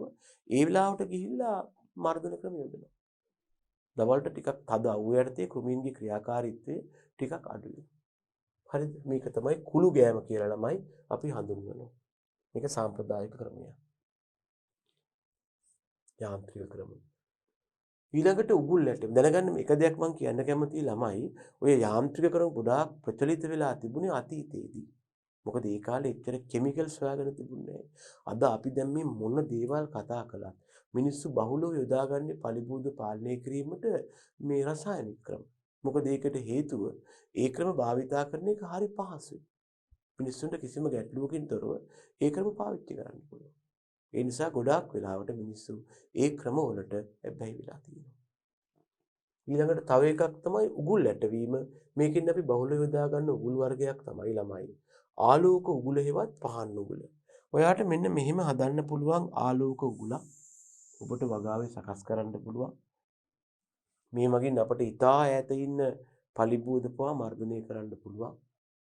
ඔබට පුළුවන් කුඹුරට ගිහිල්ලා මේ වගේ බල්බ් එකක් දාගන්න. මෙහෙම ගෙනල්ලා බල්බ් එකක් දාගන්නවා. මේ බල්බ් එක ඔයා දාන්නේ ළමයි හිස් ටින් එකක් ඇතුලේ. බල්බ් එක දැන් පේන්නේ නැහැ ටින් එක හයි කළාට පස්සේ මෙන්න මෙහෙම ඔකට පිටින් තියෙනවා ලොකු ටින් එකක්. හිස් ටින් එකක් ඇතුලේ තමයි බල්බ් එක තියෙන්නේ. දැන් බල්බ් එක පේන්නේ නැහැ. එතකොට මේ බල්බ් එකෙන් විහිදෙන ආලෝකය එළියට එන්න මේ ටින් එකේ ඔයා තැන් තැන් වල මෙහෙම කටවල් කපනවා. මොකක්ද දන්නවද ළමයි ලක්ෂණය? මේ කටවල් වලින් මේ ආලෝකය ඊටාම දීප්තිමත්ව ඈතට විහිදෙනවා. සමහර වෙලාවට කුඹුරක නම් ළමයි කිලෝමීටරයක් තරම් දුරට මේ ආලෝකය විහිදෙනවා. ඊළඟට ඔයා කරන වැඩි මේක යටින් තියෙනවා මේ වගේ ලොකු වතුර බේසමක්. බේසමක් මොකක් හරි භාජනයකට වතුර දානවා ඉස්සෙල්ලම.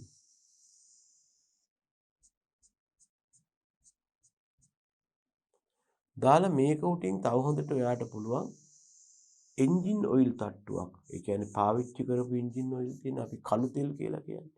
අන්න ඒව තට්ටුවක් දාන්න පුළුවන්.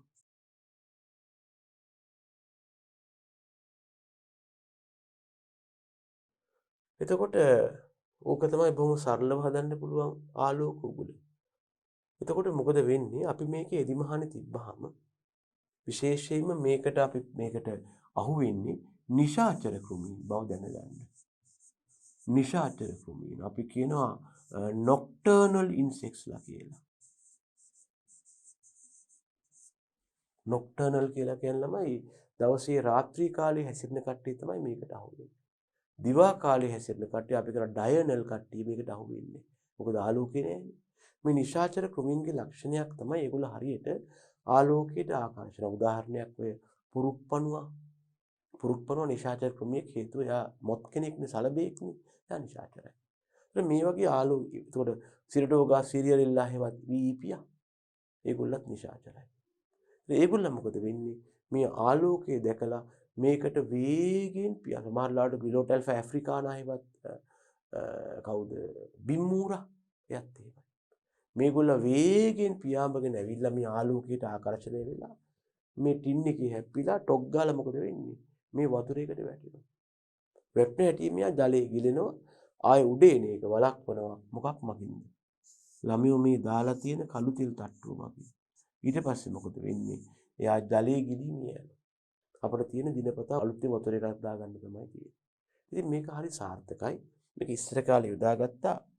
සමහර කට්ටිය මේකේ මේ වැටෙන කෘමීන් උඩේන එක වළක්වන්න මොන විදිහෙන්වත් බේරන එක වළක්වන්න මෙහෙමත් කරලා තියෙනවා. මෙහෙම බල්බ් එක හයි කරලා මෙහෙම ටින් එක දාලා ටින් එකේ මෙහෙම කටවල් කපලා ආලෝකය ඈතට විහිදෙනවා.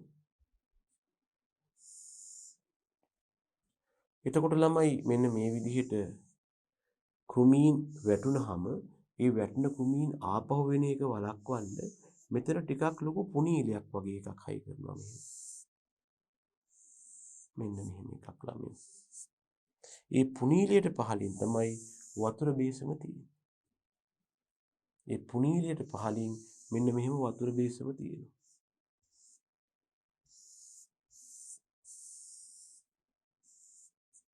මේක යට ජලයේ තියෙනවා. උඩ කළු තෙල් දාලා තියෙනවා. දැන් මොකද වෙන්නේ? කෘමියා වේගයෙන් පියාඹගෙන ඇවිල්ලා මේක හැප්පිලා ටක් ගාලා එකපාරට මේක අස්සෙන් මේ පුනීලය ඇතුලෙන් වැටෙනවා වතුරේකට. වැටුනහම මොකද වෙන්නේ? මේකට ගොඩ එන්න විදිහක් ඇත්තෙම නැහැ. මේ ටික වහලා තියෙන්නේ. පුනීලෙ විතරයි තියෙන්නේ. මේක අපිට හදා ගන්න පුළුවන්. මේ ටික කවර් කරලා තියෙන්නේ. පුනීලෙ විතරයි තියෙන්නේ. එතකොට අනිවාර්යෙන් වැටිච්ච එකාට මේ පුනීලෙන් එහෙම ගොඩ නගින්න කෘමීන් දන්නේ නැහැ ළමයි. ඒ හින්දා එයා මේකේ ස්වභාවිකව යොදන්නේ. මේ වගේ මොඩිෆයි කරන්න පුළුවන්. අපිට මේ වගේ එකක් නිවස අසල වුණත් සවි කරන්න පුළුවන්. ලයිට් එකට ආකර්ෂණ කෘමීන් මර්ධනය කරන්නයි මේවට අපි කියනවා ලයිට් ට්‍රැප්ස් ඒවත් ආලෝක උගුල් කියලා. පහන් උගුල් කියන්නේ ඒවටම තමයි. මේක බහුල යොදා ගන්න ව්‍යුහයක් හන්දයි මම මේ කතා කළේ. ඊළඟට ශබ්ද උගුල මේ අපි කතා කරන උගුල් වර්ග ආකාර දෙකකට බෙදන්න පුළුවන් මෙතන උගුල් ඇටවීම කියන එක. එකක් තමයි ආලෝක උගුල හේවත් පහන් උගුල. අනික තමයි ළමයි ශබ්ද උගුල. මේකෙන් වෙන්නේ මොකක්ද? විශාල ශබ්දයක් නිකුත් කරනවා. මේ ශබ්දය නිසා මොකද වෙන්නේ? ශීරපායින් මේ මගින් පලා යනවා. විශේෂයෙන් මේවා යොදා ගන්න අපි ළමයි ශීරපායින් වගාවෙන් පළවා හැරීමට. මේක මෙතන දැක්ුවාට උගක් වෙලාවට මොකද ශබ්දයට සංවේදී වෙනවා ගොඩක් වෙලාවට ශීරපායි. උදාහරණ ලේනු. මීට අමතරව සමහර පක්ෂීන් පළවා හරින්න පුළුවන් මේ මගින්. උදාහරණ කපුටන්. දැන් මේ යටතේ ওই රමුටන් ගස්වල එහෙම මොකක් හරි ශබ්දයක් නිකුත් වෙන ක්‍රමයක් හයි කරලා අපි ලණුවක ගදපුවම ටක් ටක් ගාදී ලේන්නු ආදී බයට එන්නේ නැතුව යනවා. දියහොල්මන කියලා කියනමයි කුඹුරු වල ජල පහරක සවිකරන එක. මේකේ ජලය ලැබුණාම කිසියම් කොටසක් මෙහෙම පස්සට තල්ලු වෙලා ගිහිල්ලා ඒ ජලය ආපහු බැහැර වෙනවත් එක්කම වේගයෙන් ඇවිල්ලා කළු ගලක හැප්පෙනවා. මේ සඳහා යොදාගෙන තියෙන ඇතුළත කුහර තියෙන උණ බම්බුවක්. උණ බම්බුවේ කොටසක ජලය පිරලා මේක ඈතට ගිහිල්ලා ඒ ජලය ආපහු හැරිලා ආපහු ඇවිල්ලා වේගයෙන් ගලු ගලක හැප්පෙනවා. කුහරමය උණ බම්බුවක් ඇතුළත වාතයේ තියෙන කුහරමය උණ බම්බුවක් මේ වගේ කළු ගලක හැපෙනකොට විශාල නාදයක් නිකුත් වෙනවා. ටංගාල සද්දයක් එනවා. මේ සද්දයට බොහෝ විට මීයන් වැනි ශීරපායින් පලා යනවා. නැතුව මේක මේ කෘමීන් මර්ධනය කරන්නට බහුලව යොදා ගන්න උපක්‍රමයක් නෙමේ ශබ්ද උගුල් ඇටවීම. එහෙනම් අපි දැනගන්න ශබ්ද උගුල් බහුලව භාවිතා කරන්නේ පක්ෂීන් හා ශීරපායින් පලවා හැරීමට මිසක කෘමීන් පලවා හැරීමට නොවන බව. හරිද ළමයි? ඊළඟට අංක 5 බරණ්ඩ ආවරණය දීම. අපි කරන වැඩි අපි අස්වැන්න කවර් කරනවා.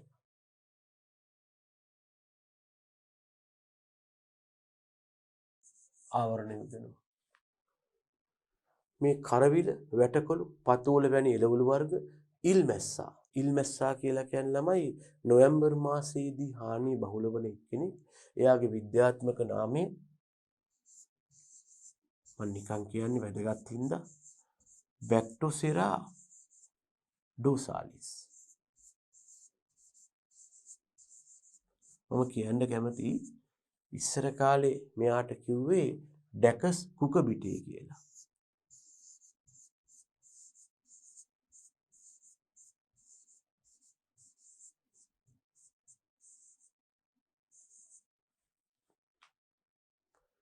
මෙයාගේ ගණ දෙකක් තියෙනවා. එකක් බැක්ටෝසෙරා ඩෝසාලිස්, අනික තමයි බැක්ටෝසෙරා ෆෙරුජිනස්.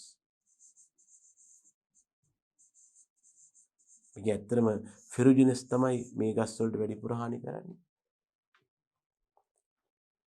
එතකොට මොකද වෙන්නේ? මේගොල්ලා ඇවිල්ලා ශාක විදලා, ශාකවල තියෙන ගෙඩි විදලා, ඒව ඇතුලේ බිත්තර දානවා. පිටවන කීටියෝ අස්වැන්න මත යැපෙනවා. ගෙඩි කනවා. මේක වළක්වන්න මොකක්ද අපි කරන්නේ? මේ එළවලු වර්ග හැදුනට පස්සේ මේක ආවරණය කරනවා. එතකොට මෙයාට ඇවිල්ලා සෝම්බුල් සතාට ඇවිල්ලා මේක විදලා බිත්තර දාන්න බෑ. හැබැයි මතක තියාගන්න මේ සඳහා පාවිච්චි කරන්න ඕන කඩදාසි.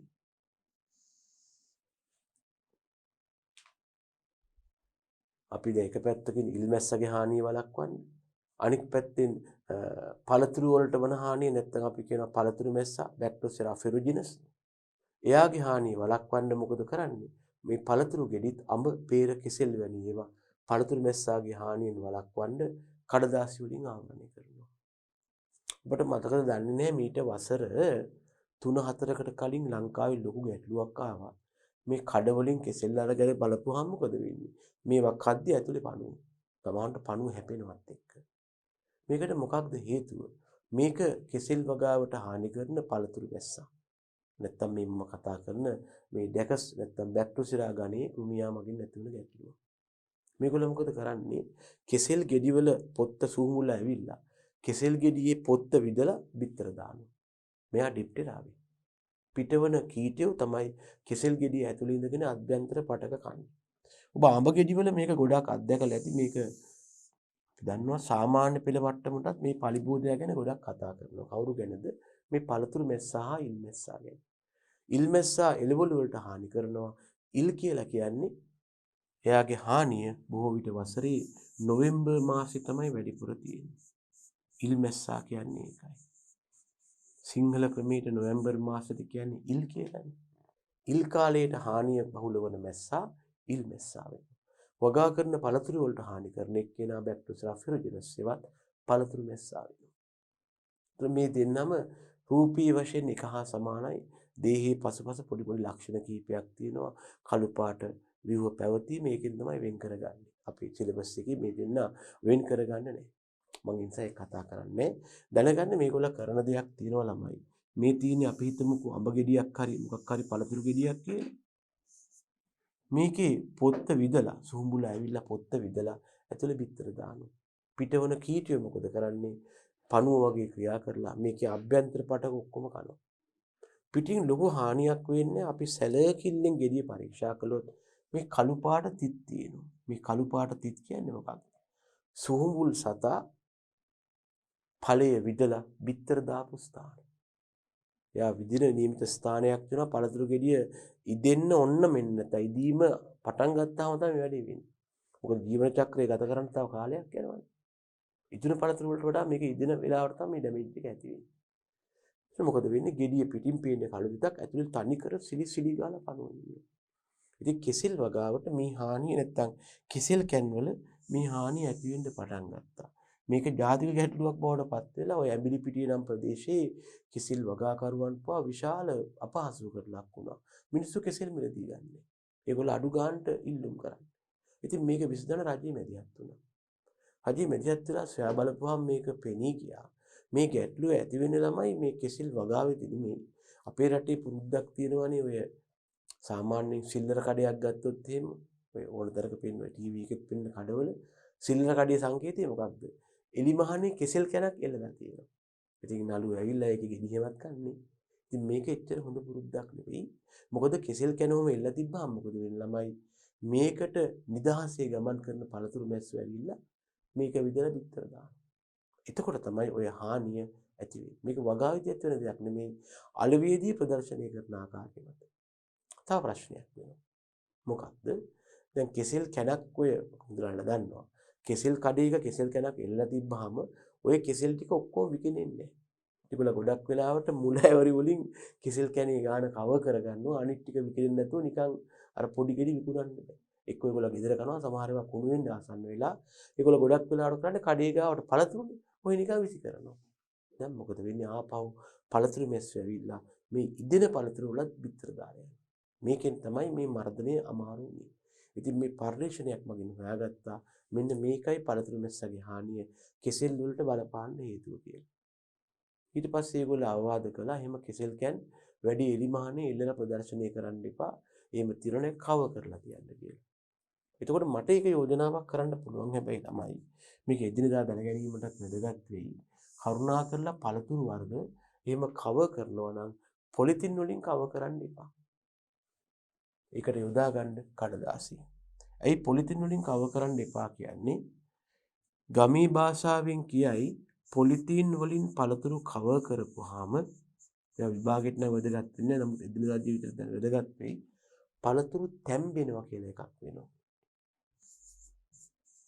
තැම්බෙනවා කියන්නේ මේ ලිපේ තියලා දර නැත්තම් ගෑස් පත්තු කරලා එහෙම කරන එකක් නෙවෙයි. මෙතන තැම්බෙනවා කියන්නේ ළමයි සිද්ධ වෙනවා ඇත්තටම හරිතාගාර ආචරණ ක්‍රියාව. අන්න ඒ හරිතාගාර ආචරණ ක්‍රියාව සිද්ධ වෙලා පොලිතින් එකෙන් පළතුරු ගෙඩිය කව කරපුවාම මේ තියෙන්නේ පළතුරු ගෙඩියක් නම් අපි මේක කව කළොත් එහෙම පොලිතින් ලේයරයකින් මේකට ඉල් මැස්සෝ නැත්තම් පළතුරු මැස්සෝ කන එක වළක්වන්න අපි මේක පොලිතින් බෑගයකින් වහනවා. මොකද වෙන්නේ? මේකට සූර්යාගේ තාප තරංග ලැබෙනවා. ලැබෙන එකෙන් දිගු තරංග හරවනවා. කෙටි තරංග විතරක් පද්ධතියට ඇතුල් වෙනවා. තරංගාමීම තැබෙදලා තියෙනවා. ලැබෙන කෙටි තරංග මගින් මේ පද්ධතිය ඇතුළත රත් වෙනවා. රත් වූ පද්ධතිය ද්විතීක තාප ප්‍රභවයක් වශයෙන් පෙර පරිදිම කෙටි හා දිගු තරංග වශයෙන් තාප ශක්තිය මුදා හරිනවා. පෙර පරිදිම ක්‍රියා කරලා පොලිතින් නිකාරහා කෙටි තරංග පිට වෙනවා. හැබැයි දිගු තරංග ආපහු පරාවර්තනය වෙනවා. මෙහිම රැස්වන දිගු තරංග මගින් මොකද වෙන්නේ? මේ පද්ධතිය අභ්‍යන්තර උෂ්ණත්වය වැඩි වෙනවා. අන්න එතකොට තමයි හරිතාගාරයකට සමාන ක්‍රියාවක් හෙවත් හරිතාගාර ආචරණයක් වෙන්නේ. එහෙම වුණොත් මේක ඇතුලේ උෂ්ණත්වය ඉහළ ගිහිල්ලා එක පැත්තකින් පළතුරේ තියෙන ශක්තිය වැය වෙන්න පුළුවන් නැත්නම් සංචිත ආහාර වැය වෙන්න පුළුවන්. අනික සමහර පෝෂක විටමින් වර්ග ಖನಿජ ලවණ ආදී හානි වෙන්න පුළුවන්. වර්ණයේ හානි වෙන්න පුළුවන්. ඒ වගේම මේ පළතුරු නිකන් ප්‍රී කුක් කන්ඩිෂන් නැත්නම් වැඩි උෂ්ණත්වයේ මගින් මේකේ තියෙන එන්සයිම් හානි වෙලා සංඝටක බිඳ වැටිලා ගැටලු ඇති වෙනවා. ඒතර පළතුරුකින් බලාපොරොත්තු වන ආවේනික රසය, වයනය, පැහැය, සුවඳ ආදී නැති වෙන්න පුළුවන්. එතකොට ඒකේ ක්වොලිටි එක බාල වෙනවා. ඕක තමයි මිනිස්සු තැම්බෙනවා කියලා කියන්නේ. ඔය තැම්බීම වළක්වන්න පොලිතින් පාවිච්චි කරන්න එපා, කඩදාසි පාවිච්චි කරන්න. ඒ කඩදාසිත් බොහොම සරල බාල කඩදාසි වල තරමට හොඳයි. කඩදාසි මිල වැඩි වෙනවත් කියන්නේ ඒක ඝනකම වැඩි. ඒක තාපය බැහැර වීමට බාධාවක් වෙනවා. ඒකයි මට කියන්න අවශ්‍ය වෙන්නේ. රයිට්. ඊළඟ යාන්ත්‍රික පලිබෝධ පාලන උපක්‍රමය තමයි භෞතික බාධක ඇති කිරීම. ඒකට සමහරු ඉංග්‍රීසියෙන් කියයි ළමයි ෆිසිකල් බැරියර්ස් දානවා.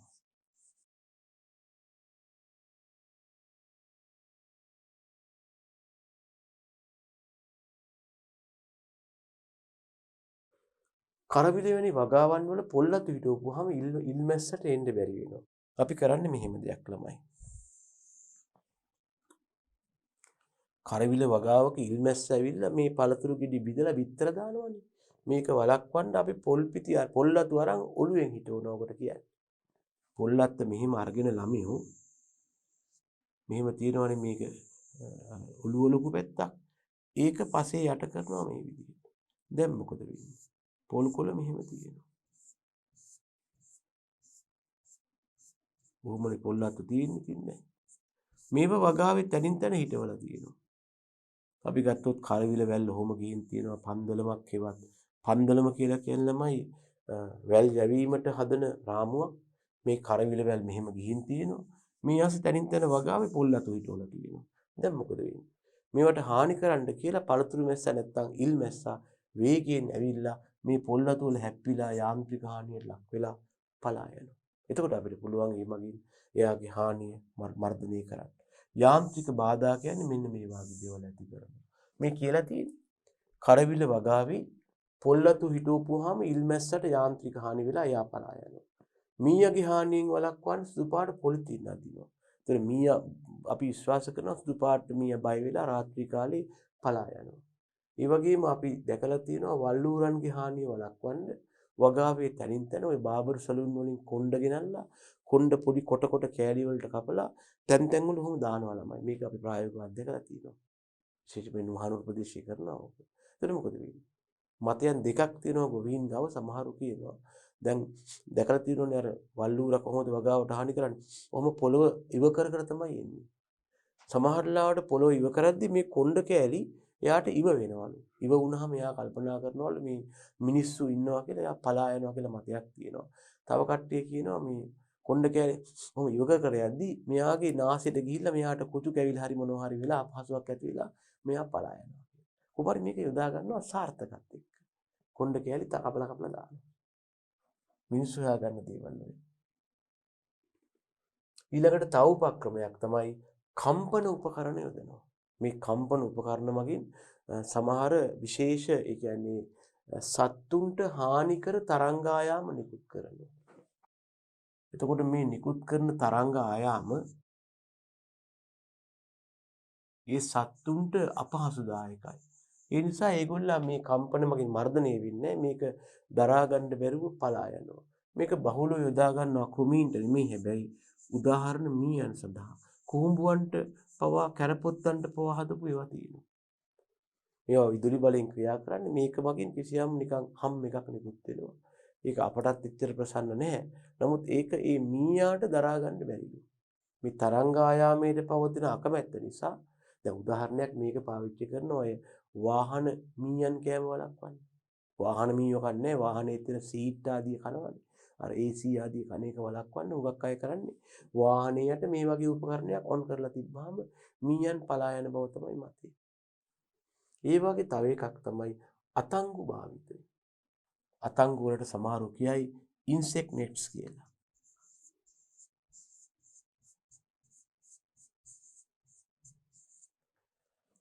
අතංගුවක් කියන්නේ ළමයි මෙන්න මේ වගේ එකක්. මේකේ තියෙනවා මේ වගේ ෆ්‍රේම් එකක්. ඊළඟට මෙහෙම හැන්ඩල් එකක් තියෙනවා. ඔයාට මේ වගේ ෆ්‍රේම් එකක් හරි ගස්සගත හැකි ටෙනිස් රැකට් එකක අයින් කරන කොටසක් උනත් ගන්න පුළුවන්. ඊළඟට ඉරිච්ච මදුරු දැලක් අරගෙන ඒකේ හොඳ හරිය කපලා අරගෙන මෙතෙන්ට නෙට් එක වගේ සවි කරගන්න. මේ ප්‍රායෝගිකව අතංගුවක් සාදා ගන්න ආකාරය. මේ තියෙන නෙට් එක මේ තියෙන හැන්ඩල් එක.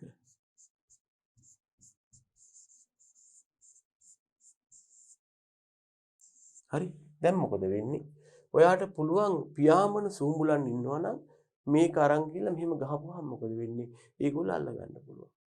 ඒකට අපි කියනවා අතංගු භාවිතය කියලා. දැන් අපි මෙතෙක් කතා කර කර හිටියේ ළමයි පලිබෝධ නැත්තම් කෘමි පලිබෝධ පාලනය කිරීමේ යාන්ත්‍රික උපක්‍රම ගැන.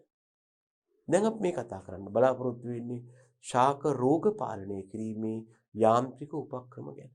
කිසියම් යාන්ත්‍රික බලපෑමක් ඇති කරලා වගාවට හානි කරන රෝගකාරක හේවත් රෝග මර්ධනය කරනවා. අපි දැන් කතා කළා ඔබට මතක ඇති. කෘමි පලිබෝධ පාලනය කිරීමේ යාන්ත්‍රික උපක්‍රම. බලන්න අපි කිව්ව දේවල් මොනවද කිව්වේ ළමයි? පළවෙනි එක අපි කිව්වා අතින් එකතු කරලා විනාශ කරනවා. ඊළඟට අපි කිව්වා ඔය කටුවතු ආදී ඇදගෙන යනවා. ඇලෙන සුළු ද්‍රව්‍ය භාවිතා කරනවා.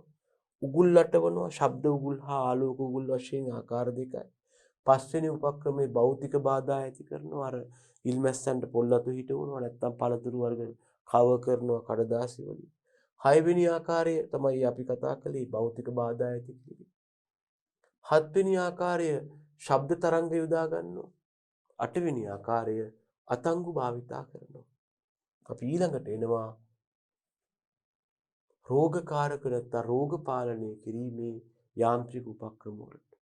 මෙතනත් අපි කරන්නේ කිසියම් යාන්ත්‍රික බලයක් යොදලා රෝග මර්ධනය කරනවා. එකක් තමයි රෝගී ශාක ඉවත් කරනවා. අපි යම් ශාකයක් රෝග වෙලා ලක් වෙලා නම් ශාකයේ මුලින්ම ගලවලා අයින් කරනවා. ඒක මොකද වෙන්නේ? රෝගකාරක පරිසරයෙන් ඉවත් වීම නිසා එමගින් නිරෝගී ශාක වල රෝග ඇතිවීමේ අවදානමත් වැළැක්වෙනවා. හරිද ළමයි? දෙවෙනුව අපි යොදාගත්තා රෝගී ශාක කොටස් ඉවත් කිරීම. අපි සම්පූර්ණ ශාකයම අයින් කරන්නේ නැහැ. ඒ වෙනුවට කරන්නේ මොකක්ද? ශාකයේ පවතින රෝගී කොටස අයින් කරනවා. විශේෂයෙන්ම මේවා මිලාදික ශාක නම් මිලාදික බහුවාර්ෂික නම් රෝග හැදුනා කියලා මුළු ශාකයම අයින් කරන්න බෑනේ. ශාකය හරි වටිනවා නම් මිලත් අධික නම් අපි කරන්නේ රෝගී කොටස විතරක් කපලා අයින් කරනවා. නැත්තම් කඩලා අයින් කරනවා. ඒ නිසා මේක වඩා ගැළපෙන්නේ මිල අධික බහුවාර්ෂික භෝගයන්ටයි. රෝගී කොටස ඉවත් කිරීම ගැළපේ. ඒ වගේම තවත් යාන්ත්‍රික රෝගකාරක ඉවත් කිරීමක් තමයි ළමයෝ භෝග ශේෂ ඉවත් කිරීම. යම් භෝගයක අස්වර නෙළුවාට පස්සේ ඉතිරි වෙන ද්‍රව්‍ය වලට අපි කියනවා භෝග ශේෂ කියලා. දැන් වෙන්නේ මොකද්ද? මේ භෝග ශේෂ ASCII සමහර රෝගකාරක හැංගිලා ඉන්න පුළුවන්. භෝග ශේෂයේ තිබ්බොත් රෝගකාරකයා ඉඳලා වගාව රෝගය ඇති වෙන්න පුළුවන්. උදාහරණයක් තමයි ඔය කෙසෙල් වගාවේ වඳ පීදීමේ රෝගය මෙහෙම ව්‍යාප්ත වෙන්න පුළුවන්. කෙසෙල් කඳගුල්ල හා අලගුල්ලගේ හානියක් තියෙන්න පුළුවන්. ඊළඟට පස ඉවත් කිරීම හෝ පස පිළිස්සීම. මේක වැදගත් වෙනවා පසමගින් පැතිරෙන රෝග පාලනය කරන්න. උදාහරණයක් තමයි රබර් වල සුදු මුල් රෝගය. මේක ඇති කරන්නේ පෝරියා කියන ගණයේ දිලීරයක් මගින්. තේවල රතු මුල් රෝගයත් ඇති කරන්නේ යාමයි පෝරියා.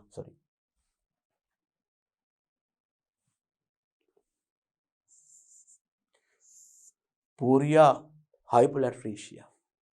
එතකොට අපි කරන්නේ මොකක්ද? වගාවේ මේ වගේ වයිට් රූට් එකවත් සුදු මුල් රෝගී හැදිච්ච රබර් ගහක් හරි එහෙම නැත්නම් රෙඩ් රූට් එකවත් රතු මුල් රෝගී හැදිච්ච තේ ගහක් හම්බ වුණොත් අපි කරන්නේ මේ රෝගී ශාකයේ ඉස්සෙල්ලම සම්පූර්ණයෙන් ගලවනවා. ඒකට උපක්‍රම තියෙනවා. මේ රෝගී ශාකයේ මුලුත් එක්ක තියෙන සම්පූර්ණ කොටසම මේක ගලවනවා. පසුයි ශාකයයි දෙකම අයින් කරලා ඒ වටා කිසියම් රේඩියස් එකක් නැත්නම් අරයක තියෙන ශාකත් අපි අයින් කරනවා. එහෙම නැත්නම් මේ ශාකය අයින් කරලා මේ වටේ තියෙන ගස් ටිකත් අපිට අයින් කළොත් තමයි වඩා හොඳ. ඉතින් අම ආර්ථික හානියක් වෙන එක ඇත්ත. නමුත් බොහෝ වෙලාවට තනි ශාකයක් නෙමෙයි මේ වටේ ප්‍රදේශයේත් මේ ශාකේ රෝගය පවතින්න පුළුවන්. අනේ නිසා අපි කරන්නේ මොකක්ද? රෝගී ශාක වල තියෙන පස අයින් කරනවා. ඊළඟට පස පුච්චනවා. වටේ තියෙන ගසුත් අයින් කරන්න පුළුවන්. අපි කතා කළා කෘමි පලිබෝධ පාලනය කිරීමේ යාන්ත්‍රික ක්‍රම ගැන. අපි කතා කළා රෝගකාරක පාලනය කිරීමේ යාන්ත්‍රික ක්‍රම ගැන. මේ කතා කරන්නේ වල්පැල යටි පාලනය කිරීමේ යාන්ත්‍රික උපක්‍රම ගැන. මොනවද අපිට කරන්න පුළුවන්? එකක් තමයි අතින් උදුරා දාන්න පුළුවන් වල්පැල යටි. මේකටත් කියනවා අපි හෑන්ඩ් පුලින් කියලා. අතින් වල්පැල උදුරලා දානවට කියන්නේ ළමයි හෑන්ඩ් පුලින් කියලායි. මල් පැලේ ගලවලා දානවා. මේක පොඩි මට්ටමට පුළුවන් ගෘහස්තව කරන්න පුළුවන්. හැබැයි වඩා ගැඹුරට මුල් යනවා නම් ඇදපුවාම මොකද වෙන්නේ? මගින් කැඩෙනවා. ඒක වළක්වන්න අත්මුල්ලුවකින් පස් ටික බුරුල් කරලා වල් පැල ගලවලා දාන්න. හැබැයි මේක පොඩි වගාවකට කරන්න පුළුවන් වුණාට අක්කර ගානක වගාවට කරන්න බෑ. අධික කම්කරු වියදමක් නම් පවතිනවා ළමයි. ඒ නිසා මේක ගැලපෙන්නේ ඉතින් සුළු පරිමාණව තමයි. එහෙම ප්‍රශ්නයක් තියෙනවා ඈ. තව එකක් තමයි බිම් සැකසීම මගින් වල්පැල පාලනය කරනවා. මේක විශේෂයෙන්ම බහුලව යොදා ගන්නවා අපේ රටේ. අනික් වගාවන්ටත් පුළුවන් වී වගාවේදී. මේක වී වගාවේ හරි බහුලයි. ඒකට හේතුව ළමයි අපි වී වගාව සඳහා බිම් සකස් කිරීම පියවර ගානකින් කරන්නේ. එතකොට මේ සෑම පියවරක් ඔස්සේම වල්පැල ඇටිවලට යම් යාන්ත්‍රික හානියක් සිද්ධ වෙලා වඩා සාර්ථකව වල්පැල මර්ධනය වෙනවා. ඒ නිසා මෙතෙන්දි වෙනවා සීසාද්දි වල්පැල ගැලවෙනවා, තුවාල වෙනවා, පසට යට වෙනවා, ඒවා කාබනික ද්‍රව්‍ය වශයෙන් ක්‍රියා කරලා දි รา පත් වෙනවා. හැබැයි දැනගන්න මේ විදිහට බෑවුම් සහිත ඉදම්වල කීප වතාවක් බිම් සකස් කරන්න ගියාම වල් මර්ධනය වෙනවා කියන්නේ මොකද වෙන්නේ? පස බුරුල් වීම නිසා පාංශු කාදන අවදානමක් තියෙනවා. ඊළඟට තව උපක්‍රමයක් තමයි වල් පැලවල තියෙන වායව කොටස් ඉවත් කරනවා. වායව කොටස් කියන්නේ පොළවෙන් ඉහළ තියෙන කොටස්. මේකට උදැල්ල, වීසිකැත්ත ආදී මගින් අපිට වායව කොටස් අයින් කරන්න පුළුවන්. දැන් මෙහෙම හිතන්නකො ළමයි. අපි කිසියම් ශාකයක් ගත්තාම මේ තියෙන පොළොව මට්ටම නම් මේ ශාකයේ පොළවෙන් උඩ තියෙන කොටස් වලට අපි කියනවා වායව කොටස් කියලා. Aerial parts. පොළොව යට තියෙන ඒවට කියනවා භූගත කොටස් කියලා. දැන් අපි වීසි ගැසීම වාගේ දේවල් කරපුවාම ළමයි ඉවත් වෙන්නේ වල් පැලේ වායව කොටස. වීසි ගහපුවාම. හැබැයි එතකොට මොකද වෙන්නේ? මේ භූගත කොටස් වල තියෙන සංචිතාහාර මගින් ආපහු මේක ලියලන්න බලනවා. යම් කාලයක් ගියාට පස්සේ මේ තියෙන පොළොව මට්ටම නම් මේ සංචිතාහාර ටිකක් වැය කරලා මේක ආපහු ලියලනවා. හැබැයි මේ ලියලනවත් එක්කම අපි ආපහු වීසි ගහන්න ඕන. ඒකයි ක්‍රමය. ලියලන් එනකොටම ටක් ගාලා කල් තියන්න හොඳ නැහැ වීසි ගහන්න ඕන. කල් තිබ්බොත් මොකද වෙන්නේ? මෙයා ආයේ සංචිතාහාර නිපදවල භූගත කොටස් වර්ධනය කරගන්නවා. ඒවා තැන්පත් කරනවා. හැබැයි එහෙම ප්‍රභා සංශ්ලේෂණය කරන්න කාලයක් නොදී ලියලනවත් එක්කම වීසි ගහපුවාම එයාට සංචිතාහාර නැත්තම් ප්‍රභා සංශ්ලේෂණය කරන්න වෙලාවක් නැහැ. එයා ටික දවසක් ගිහිල්ලා ආයෙත් භූගත කොටස් වල තියෙන ඉතිරි සංචිතාහාර පාවිච්චි කරලා ආයෙ ලියලන්න උත්සාහ කරනවා. දැන් සංචිතාහාර බොහොම පොඩ්ඩයි තියෙන්නේ. ඒකම අපි ආපහු මෙයා වීසි ගහනවා. ඉතින් ළමයි මේ ක්‍රියාව කීප වතාවක් කරන් ගියාම මොකද වෙන්නේ? මෙයාගේ තියෙන සංචිතාහාර සම්පූර්ණයෙන්ම වැය වෙලා භූගත කොටස් වල සංචිතාහාර පිරිහිලා මෙයා මියනවා. අපිට පසට බාධාවක් නොකර පස පෙරලන්නේ නැතුව බහුවාර්ෂිකේව සංචිතාහාර බහුර වල්පැල මර්ධනය කරන්න පුළුවන් මේ ක්‍රමය. අපි කල යුත්තේ කෙටි කාල පරාස වලින් නැවත නැවත වීසි ගහලා හෝ පොළොව උඩ තියෙන කොටස් ටික අයින් කරන එක.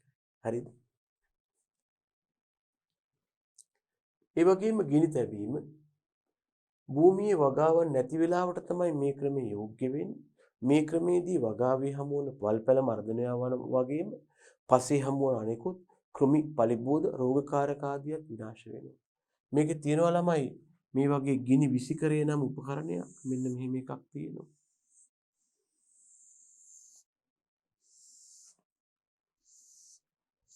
මේක කෙලවරකින් මෙහෙම ගිනි දැල්ලක් නිකුත් වෙනවා. මේක මිනිස්සෙක් අතින් අරගෙන ඔහොම වගාව පිච්චෙනවා. මෙයා ඉතින් අඟුරු වලට කකුල් පිච්චෙන එක වළක්වන්න මේ බූට්ස් එහෙම දාගෙන යන්න ඕන. මේක දැනගන්න අපේ රටේ බහුලව උක් වගාවේදී භාවිතා වෙනවා. උක් වගාවේ වල් මර්ධනය කරන්න බහුලව මේ ගිනි තැබීම කියන ක්‍රමය භාවිතා වෙනවා. හැබැයි ඔහොම ගිනි තියන්න ගියාම ළමයි කාබනික ද්‍රව්‍ය පිච්චෙනවා. පාර්ශ්ව ජීවීන් පිච්චෙනවා. පරිසර හානියක් සිදුවීම ආදී ගැටලුත් මතුවෙනවා. ඒකත් පිළිගන්න වෙනවා ඉතින් අපිට. ඊළඟ උපක්‍රමයේ වසුන් යෙදීම. මේකට අපි ඉංග්‍රීසියෙන් කියනවා ළමයි මල්චින් කියලා.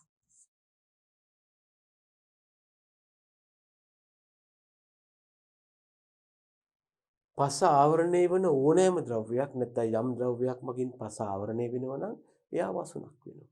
එතකොට වසුන මගින් පස වහපුවාම වල් පැල වලට මතුවෙන්න විදිහක් නැතුව එයා මර්ධනය වෙනවා.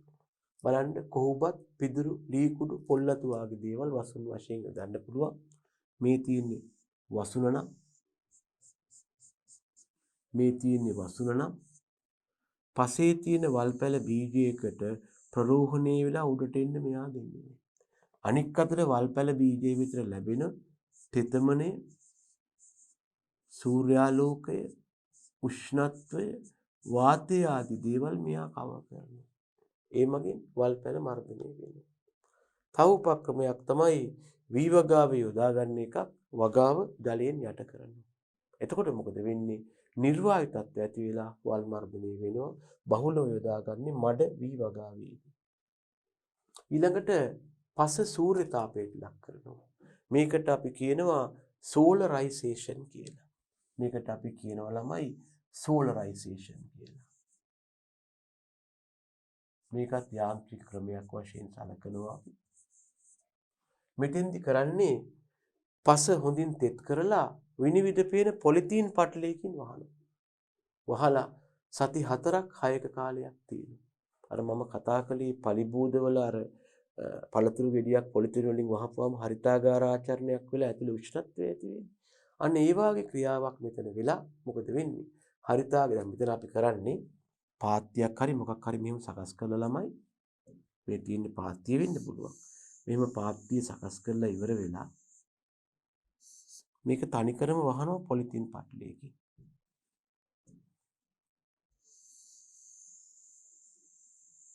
මෙතනින් බර තියලා මේක හොඳින් තෙත් කරලා තියෙනවා ජලයේ. තෙත් පසක් තියෙන්නේ. මේ තියෙන පොලිතීන් පටලය.